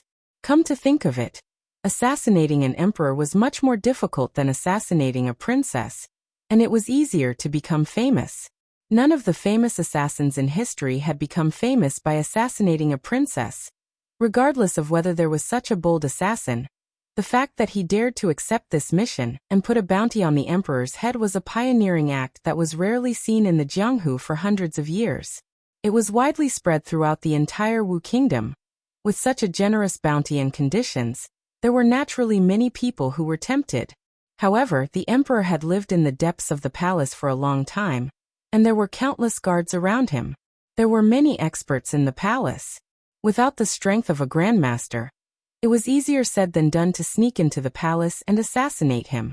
Unless there was a way for him to walk out of the depths of the palace and out of the imperial capital. In the imperial capital, the officials had just left the court, and they were still digesting the news they had just heard. Just now, the emperor had announced in front of the officials that he would personally lead the army to quell the many rebellions in the country. This news was very sudden. Although the emperor personally leading the army could greatly increase morale, it would also bring greater problems. They could understand the emperor's eagerness. In order to sit on the throne, he had killed his brothers, his father, and his own people. Under the throne, there were mountains of corpses and seas of blood. The people did not accept him, and did not recognize him as the emperor. He needed to do some things to stabilize his position. There was nothing better than personally leading the army to quell rebellions and stabilize the situation in the country to establish his prestige as the emperor. Not to mention how to guarantee His Majesty's safety. Just the amount of supplies and fodder that had to be prepared in the early stage would deplete the national treasury's savings. If they were conscripted from all over the country, it would definitely increase the burden on the local government, which would increase the burden on the common people. The common people would not be able to survive and could only revolt. If one rebellion was wiped out, there would probably be 10 more. This was a conflict that could not be resolved. However, it was difficult to disobey the emperor's orders. His Majesty made arbitrary decisions. In the past, there were ministers in the censorate who remonstrated to the death. After they really died, the censorate of the Wu Kingdom only existed in name. None of the civil and military officials dared to disobey his orders. In the rear hall, "Your Majesty is wise and mighty, and you command the army like a god." If those traitors knew that Your Majesty was going to lead the army personally, they would have surrendered long ago. There would be no need to waste so much effort. The martial emperor waved his hand, interrupting the flattery of a eunuch, and asked, "Is there any result to the matter I asked you to look into?" "Your Majesty, there is news," the eunuch hurriedly said. Ever since that day, the old ancestor has not returned to the imperial capital, and that senior has also disappeared. Many people have seen the scene of the two of them fighting outside the imperial capital. He's actually not dead yet? A trace of disappointment appeared on the martial emperor's face, and then he waved his hand and said, "Pass down the order." The things that I need to personally go to the Imperial Household Department. Prepare them as soon as possible. Yes, Your Majesty, the eunuch bowed and replied. Before he could retreat, another eunuch ran in panic and said in panic, Your Majesty, the martial emperor frowned and asked, Why are you so flustered? The eunuch knelt on the ground, trembling as he handed over a letter, and said, This is the news that reached the imperial capital today. The martial emperor stretched out his hand to take it, tore open the envelope and looked at it. Not long after, his face became completely gloomy. He tore the letter into pieces and said angrily, Treacherous, who issued this bounty, who did it? He was so angry that his entire body was trembling, and he roared, Investigate this thoroughly. If I really want to hack this person into pieces, I will execute his entire family. The dignified monarch of a country was actually placed on the bounty list, and his head was worth 1,000,000 taels of silver and 10 pieces of scrap metal. This was a humiliation that he would never be able to wash away in his lifetime. The eunuch trembled and said, Your Majesty, I've already investigated. That person did not leave his name, nor did he leave any clues. Trash, what use do I have for trash like you? The martial emperor waved his hand and said, Men, drag him out. The eunuch's face was pale as he knelt on the ground, and he hurriedly said, Your Majesty, spare me. 2 guards with sabers quickly ran in, looked at the eunuch kneeling on the ground, and pulled out the long sabers at their waists. Stop. The martial emperor looked at them, and his gaze moved to the weapons in their hands. He took 2 steps back and said coldly, Who allowed you to bring weapons in? The 2 of them stopped in their tracks and looked at each other with a blank expression. The martial emperor looked at the 2 of them coldly, stepped down. The emperor's recent actions were a little unusual, which puzzled the officials. On the first day, he announced the news of the imperial army personally going into battle, and ordered the officials to prepare immediately, without delay. The next morning, during the morning court, he arranged other matters for the officials in charge of this matter, and did not mention the matter of the imperial army personally going into battle. The official had only asked a question, and was beaten 20 times. From then on, no one in the court dared to mention the matter of the imperial army personally going into battle. This was the biggest national matter since the beginning of the year, and it was silently shelved. Secondly, he also strictly ordered that except for the city defense troops, the imperial guards in the palace were not allowed to bring any sharp weapons within 300 feet of the emperor's palace. They were all changed to sticks, and bows and arrows were not allowed to be brought into the palace. Even when the officials went to the court, they had to undergo extremely strict inspection. When they entered the palace, they had to first enter a small room, take off their clothes, and be searched before they could go to the hall. In addition, the food made by the kitchen had to be tasted 10 times. When the emperor went to bed, there were no less than 300 guards outside the bedchamber, and the experts in the palace were always by his side. The officials only found out later that there was actually someone who was extremely daring and rebellious, and used 1,000,000 taels of silver as a reward for the emperor's head. Not to mention the value of the 10 divine weapons that could cut iron like mud. The current national treasury of the Wu Kingdom could not even take out 1,000,000 taels of silver. It was unknown who had such a large amount of money. Did their family's money all fall from the sky? In a certain province of the Wu Kingdom, the sky had just brightened, and there were few pedestrians on the official road. At a certain moment, a black dot suddenly appeared on the horizon at the end of the official road. The speed of the black dot was extremely fast. When it got closer, it was discovered that it was an old man with disheveled hair and ragged clothes. The old man was travel-worn, and his hair had already been frozen. There was a trace of blood at the corner of his mouth that had not dried yet. He suddenly turned his head and said loudly, "Crazy woman, you spared no effort to chase me for more than 2 months. When have I, young Wanli, ever offended you?" Behind him, an old woman on a horse didn't answer. She drew her bow and shot an arrow. The old man moved his body to the side and narrowly dodged it. At this moment, the depression in his heart had reached its peak. This old woman's martial arts were on par with his, but she was an out-and-out crazy woman. When she fought, she would not care about the consequences. She would injure herself and hurt the enemy 1,000 times. Even if he could defeat her, he was afraid that his cultivation level would drop, and his foundation would be destroyed. There would be no hope for him to break through in this lifetime. Therefore, he could only avoid her. As a result, she relentlessly chased him for more than 2 months.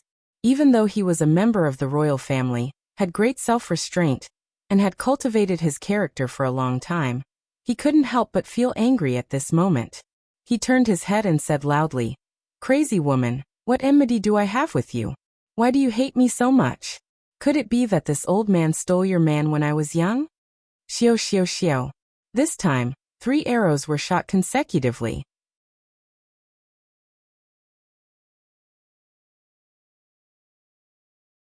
Chapter 1091. 1,000,000 taels of silver wasn't a lot. Li Yi didn't know how much money his family had. Ruoqing was the housekeeper of the family. She was in charge of the operations of the brothel and the shop. If there was a need for money, she could withdraw it directly from the accountant. If he could solve the problem of the Wu Kingdom with 1,000,000 taels of silver, it would be a great deal. Unfortunately, the emperor of the Wu Kingdom was holed up in the palace. The palace was heavily guarded and had many experts. No matter how powerful an assassin was, it was unlikely that he could succeed in such an environment. Li Yi didn't pin his hopes on those martial arts heroes. Even if he couldn't buy the head of a martial emperor, it was enough to disgust him. Su Zheng, who was in the Nanzhou, had just sent news yesterday that the governor of the Nanzhou had gathered more than 20,000 troops from the surrounding 4 prefectures and counties. He had also prepared provisions and supplies. He wanted to take down Songzhou in one fell swoop, and would immediately send troops. The Nanzhou wasn't far from Songzhou. If they marched urgently, they would arrive in 3 days. If they weren't in such a hurry, they should arrive in 5 days. Wei Liang and the others were already discussing the tactics to face the enemy. In terms of numbers, they only had half of the enemy's troops.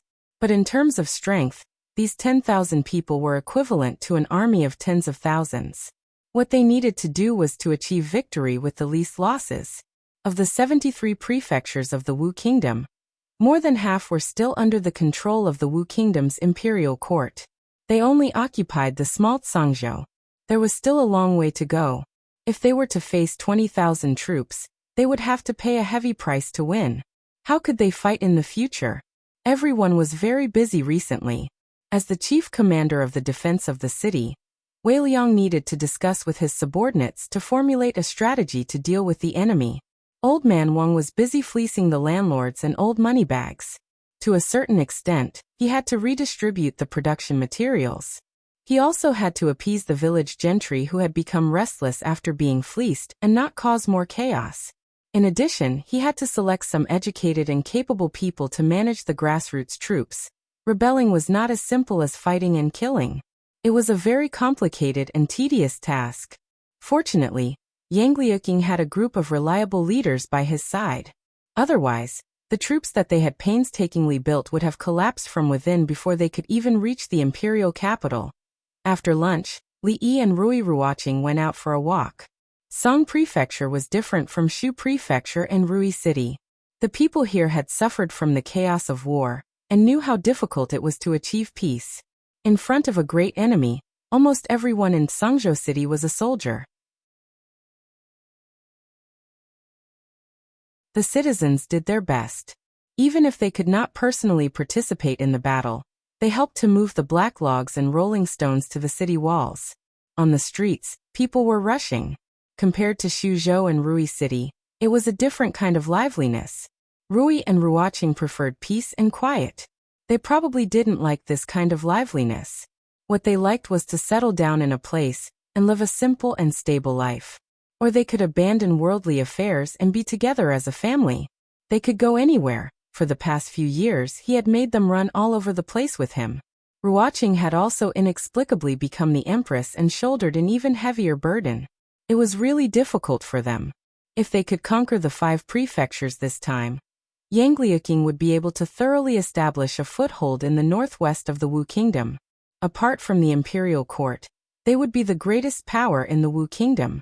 unless the imperial court of the Wu kingdom mobilized all of its military forces and gathered hundreds of thousands of soldiers to encircle and annihilate them in one fell swoop. Otherwise, no one would be able to do anything to them. After this, he could completely relax. The situation in the 5 prefectures was stable. Mississippi Lu also didn't need to worry about her precious disciple anymore. Song Prefecture's military camp.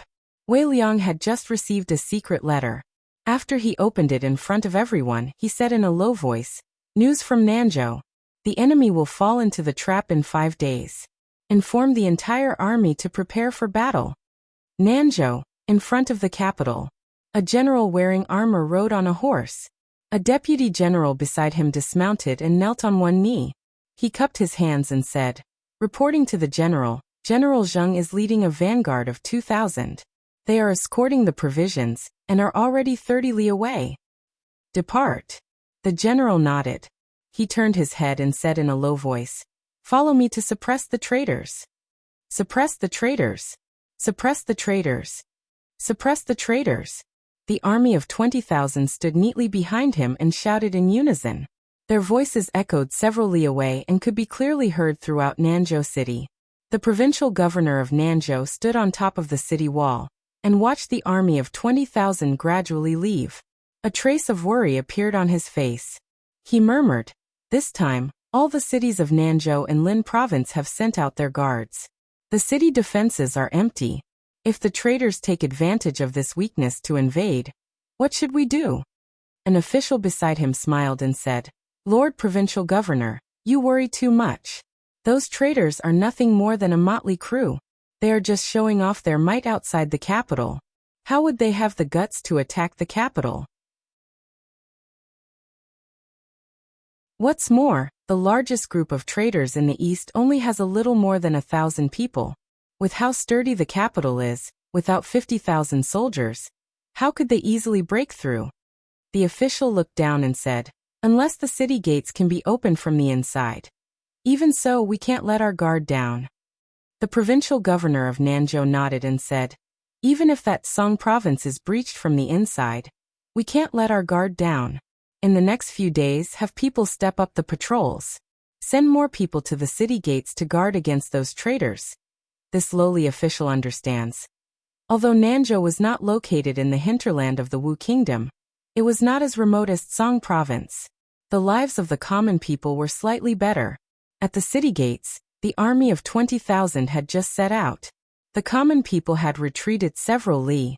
Only after they had left did the city gates return to their usual order. Pedestrians and peddlers poured in from outside the city, appearing somewhat disorderly. After being reprimanded by the guards at the city gates, they obediently lined up and entered the city in order. When a man carrying firewood entered the city gates, he accidentally tripped. The firewood on his back scattered all over the ground. He hurriedly bent down to pick it up. "Do you know how to walk? Hurry up and pick it up. Don't block the way." A guard walked over while cursing. He bent down to help him pick up the firewood. The man revealed a grateful expression. He grasped the guard's hand and said, "Thank you, big brother official.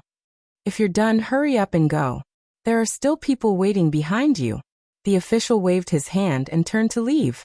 After the man carrying the firewood left, the city gates returned to normal order. The official returned to his original position. He tilted his head slightly and met the gaze of his comrade beside him.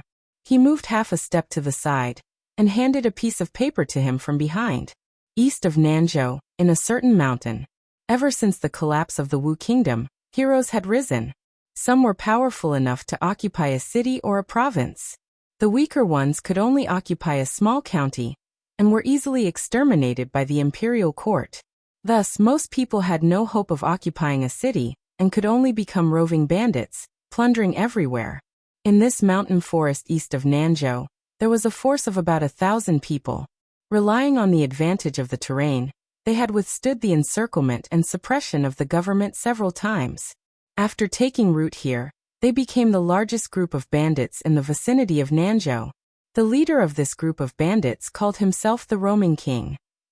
His name was extremely resounding in the vicinity of Nanzhou, enough to stop children from crying at night. But at this moment this roaming king, who was also a well-known figure in the eyes of the Nanzhou government, did not seem like the king of a mountain at all. With a flattering expression, he looked at the young woman sitting above and asked, "Big sister, the garrison of Nanzhou has just set off. The city is empty. When do we make our move?"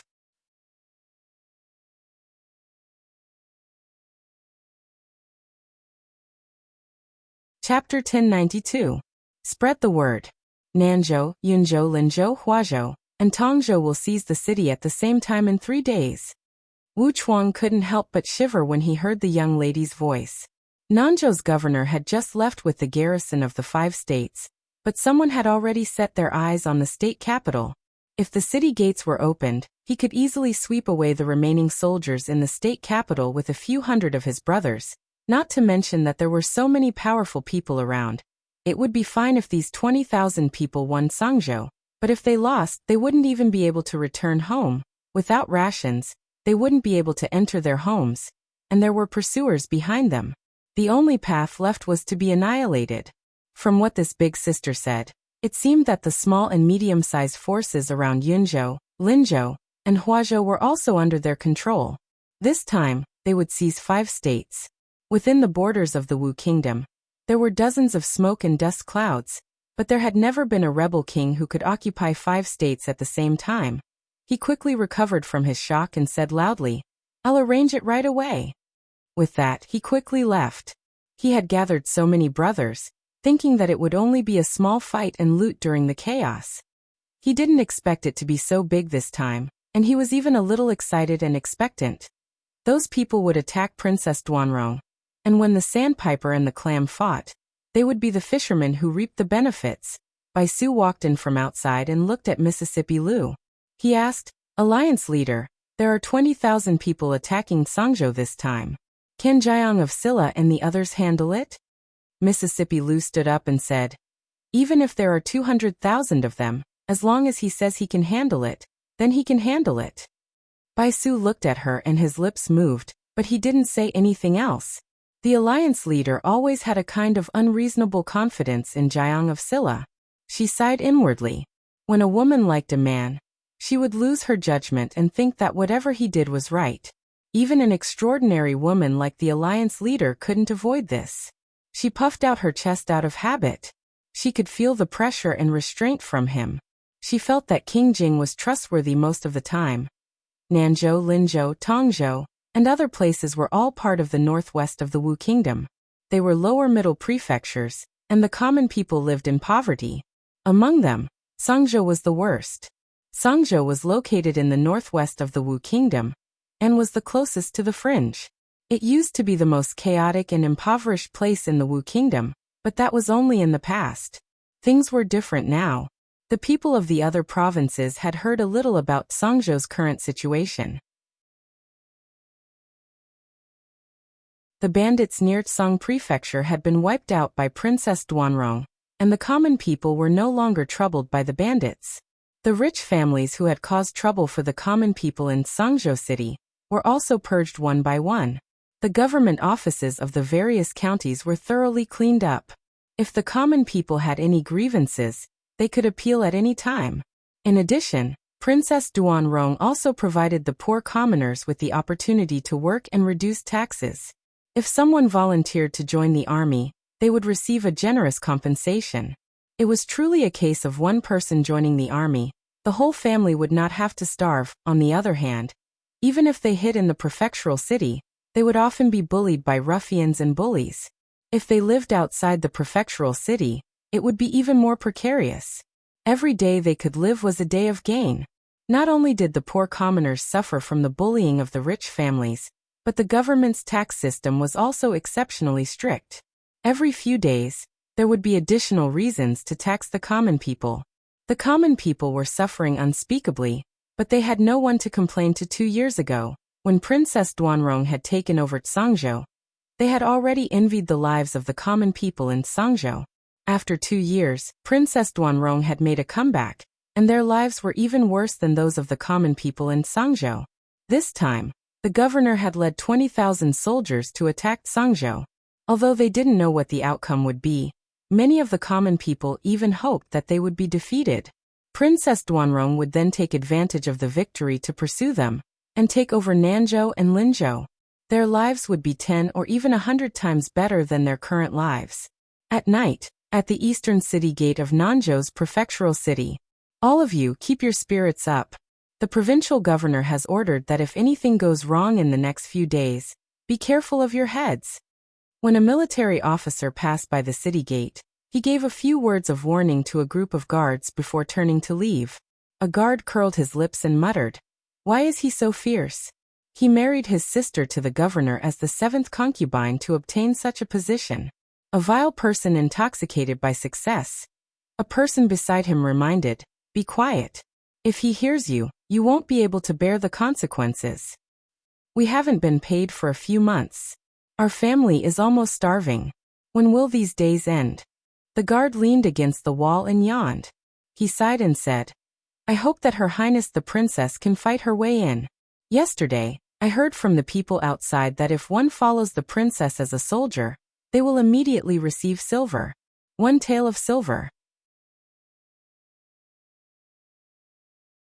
If they live frugally, they can ensure that their family won't starve for half a year."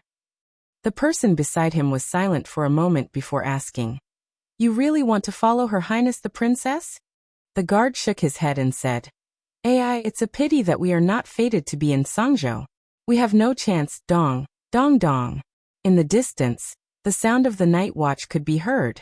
1 slow, 2 fast, 3 times. It's the 3rd night.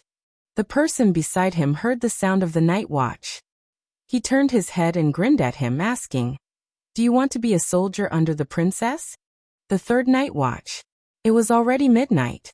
In Nanzhou City, apart from the night watchman and the occasional patrolling soldiers, the majority of the people had entered into a deep sleep. Countless silhouettes quietly appeared outside the East City Gate. Wu Chuang looked at the bald man in the lead knocking on the city gate, as if he was knocking on his own door. The corner of his mouth couldn't help but twitch. This was the city gate. If the city gate could be so easily knocked on, then what was the use of building such a thick and solid city wall? However, his expression froze the next moment. After the bald man knocked on the gate, the city gate of Nanzhou City really did open a crack. Moreover, it opened wider and wider. At the same time, the city gates of Yinzhou, Linzhou, Huazhou, and Tongzhou all opened at the same time. Countless figures poured in from outside the city and went straight to the various government offices in the city. At the same time, in the camp of the allied army of the 5 states that had been marching for 3 days, there was suddenly a chaotic sound of footsteps and fierce shouts. "Fire! The provisions are on fire! Enemy attack! Enemy attack! Meet the enemy quickly! Put out the fire first, save the provisions first." In the camp, there was a commotion. In a forest several miles away from the camp, a young man looked at the old man in front of him, shook his head, and said regretfully, "It's a pity that we can't find their commander's tent. Otherwise, with Su's help, there would be no need to fight this battle." Someone beside him looked at him and said, "Their commander-in-chief is not that stupid to set up his tent in a place you can find. His Highness has already said that our mission is to burn down their rations. Once we complete our mission, we just need to go back and report. Don't make any more trouble. Sigh whatever, let's pack up and pack up."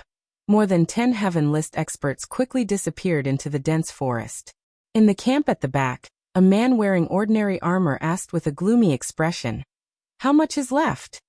A general knelt on the ground, raised his head to look at him, swallowed a mouthful of saliva, and said, "They used kerosene. More than half of the provisions have been burned. What is saved is probably only enough for the entire army to eat for half a day." The man clenched his fists, gritted his teeth, and said, "Outside Sangzhou, fortify the walls and clear the fields. From here to Sangzhou, there are still 2 days of journey, at least 1 day. And the provisions can only last for half a day. Tell me, how should we fight this battle?" The general thought for a moment, and said in a low voice, "If we send people back to transport the provisions, it will take at least 4 days to go back and forth. If we march urgently, we can reach Sangzhou in 1 day. If we save some of the provisions, it will be enough to last for 2 days. If we can take down Songzhou in one go, we will have enough provisions, the middle-aged man said coldly. What if we can't do it in one go? The general said in a low voice, General, there is a great disparity in military strength between Songzhou and us. We can definitely take down Songzhou quickly. If we return now, I'm afraid our morale will be greatly affected, and it will be very disadvantageous. The middle-aged man thought for a moment, and after a moment he said in a low voice, Just in case, send 2,000 people back to transport the provisions, and follow me to attack Songzhou in one go.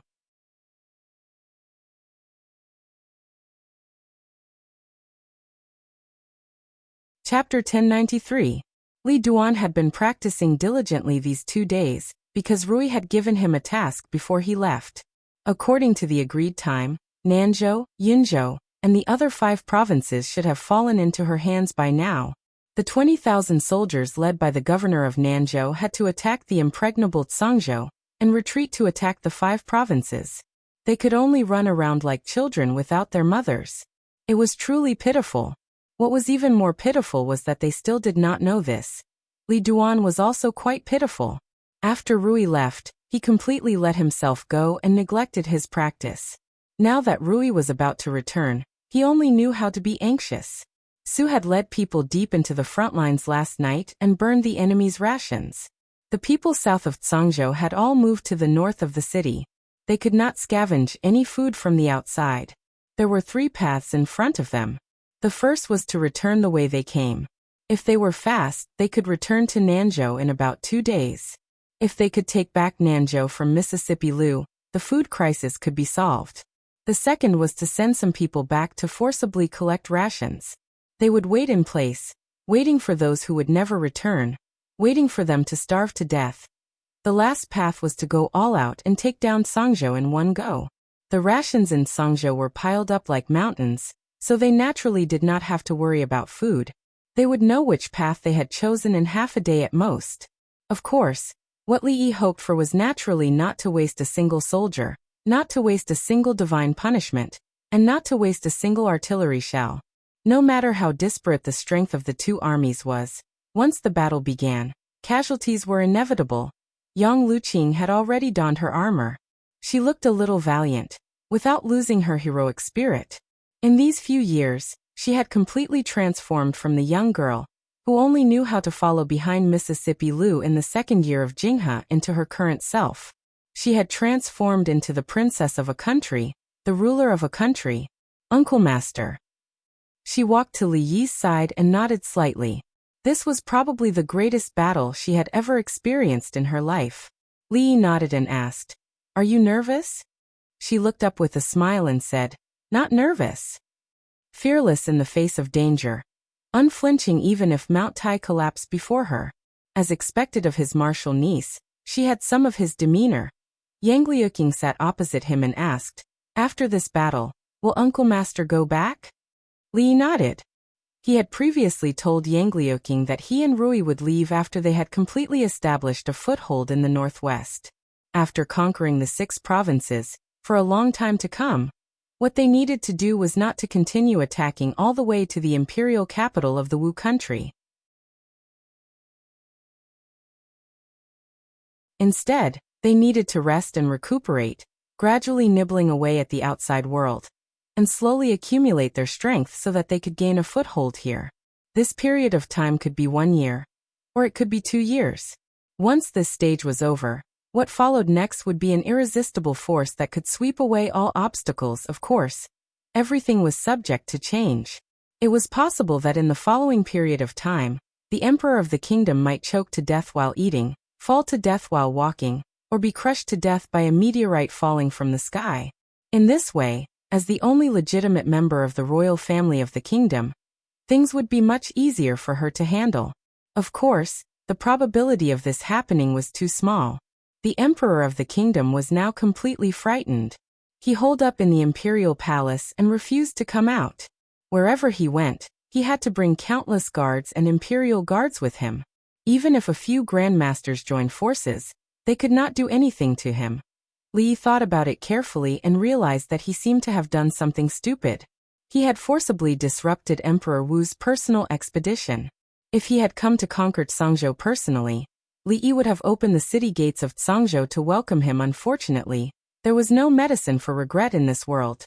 Seeing that she seemed to have something to say, Li Yi shook his head and said, "Uncle Master has done everything he could. You have to walk the road ahead on your own." "I understand." She nodded and looked at Li Yi. She wanted to say something but stopped herself. At this moment, a general strode into the courtyard and handed over a secret letter.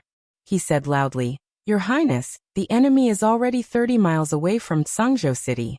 They had reached 30 miles away from Tsangzhou City so quickly.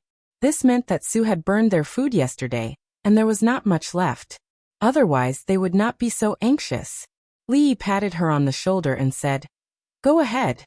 The tense atmosphere in Tsangzhou City reached its peak at a certain moment. The commoners in the city watched the rows of soldiers shuttling through the city. They could not help but feel their hearts in their throats. This battle would determine how they would survive in the future. It was closely related to their survival. 30 miles. 15 miles. 10 miles. 5 miles. 5 miles away from Tsangzhou City. A deputy general looked at a thin line in the distance. That was the city wall of Tsangzhou City. He urged his horse to the front and asked, "General Pang, should we let the soldiers rest here first?" They had already traveled for half a day and were exhausted. It was not wise to attack the city at this time. The best-case scenario would be for the army to camp and rest for the night when they were 30 miles away from Tsangzhou City. However, they had already used up all of their food supplies. They could not afford to delay for too long. "Rest here for an hour." The general nodded and said, "Prepare the siege weapons. We will attack the city in an hour." "Roger." The deputy general turned his horse around and said loudly, "Rest here. We will attack the city in an hour." On Tsangzhou City's city wall, Chen Qing was holding a pair of binoculars in his hand. He muttered, "Why did they stop?" General Fan stood beside him. He turned his head to look and asked, "Are the red barbarian cannons ready?"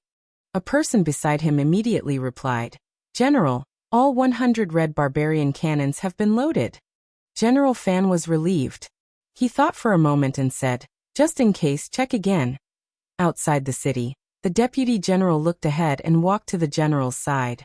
He asked doubtfully, "General Pang, why haven't they made a move?" General Pang looked ahead and asked, "How many soldiers are guarding Tsangzhou City? Do they dare to leave the city to fight?" The deputy general nodded and said, "General, it's time." General Pang waved his hand and said, "Attack the city! Attack the city! Attack the city!" The general gave the order and the army rushed forward. 5 miles. 3 miles. 2 miles. When Tsangzhou City's city wall could be seen clearly, the deputy general's expression changed, and he said anxiously, "General, they still haven't left the city. They haven't even pulled up the drawbridge. Could it be a trap?" Just as he said that, he heard a cry of surprise. "What is that?" He looked up and saw countless black dots landing on the army camp. Boom. Boom. Following that, he heard a series of deafening explosions. Soil flew everywhere and wails of pain could be heard. Following that, he couldn't even hear the deafening explosions anymore. All he could hear was a buzzing sound. In the army formation, the war horses neighed and raised their front hooves. They were in a mess and ran amok. Cavalrymen fell from their horses and were trampled on before they could get up. The entire battle formation was destroyed by the deafening explosion. The war horses neighed in fear and ran amok. After every deafening explosion, dozens of people fell. The fire and the deafening explosions caught them off guard. Divine punishment, this is divine punishment. A deputy general looked up, and his eyes were filled with despair. This was the Jing Kingdom's divine punishment. No, it was enough to destroy their army formation from so far away. Even divine punishment did not have such power. "Retreat, retreat quickly." Just as he shouted, he lowered his head and looked at the long saber that had pierced through his chest. He looked at General Pang in disbelief, and his head tilted to the side. For disturbing the morale of the army, they should be killed. General Pang gritted his teeth and said loudly, "This is a long-range attack. Once we reach the city wall, they can't do anything. Attack the city." Under the command of the general, the morale of the army quickly stabilized, and they quickly approached the city wall. The drawbridge under the city wall had already been pulled up. As they approached, more stones and logs fell from above. The soldiers who were approaching the city wall threw sandbags into the moat and pushed the bodies of the people beside them into the moat. Soon, they reached the bottom of the city wall and were greeted by rolling stones and logs falling from the sky. In just a short distance of 2 miles, thousands of the 20,000 soldiers had died.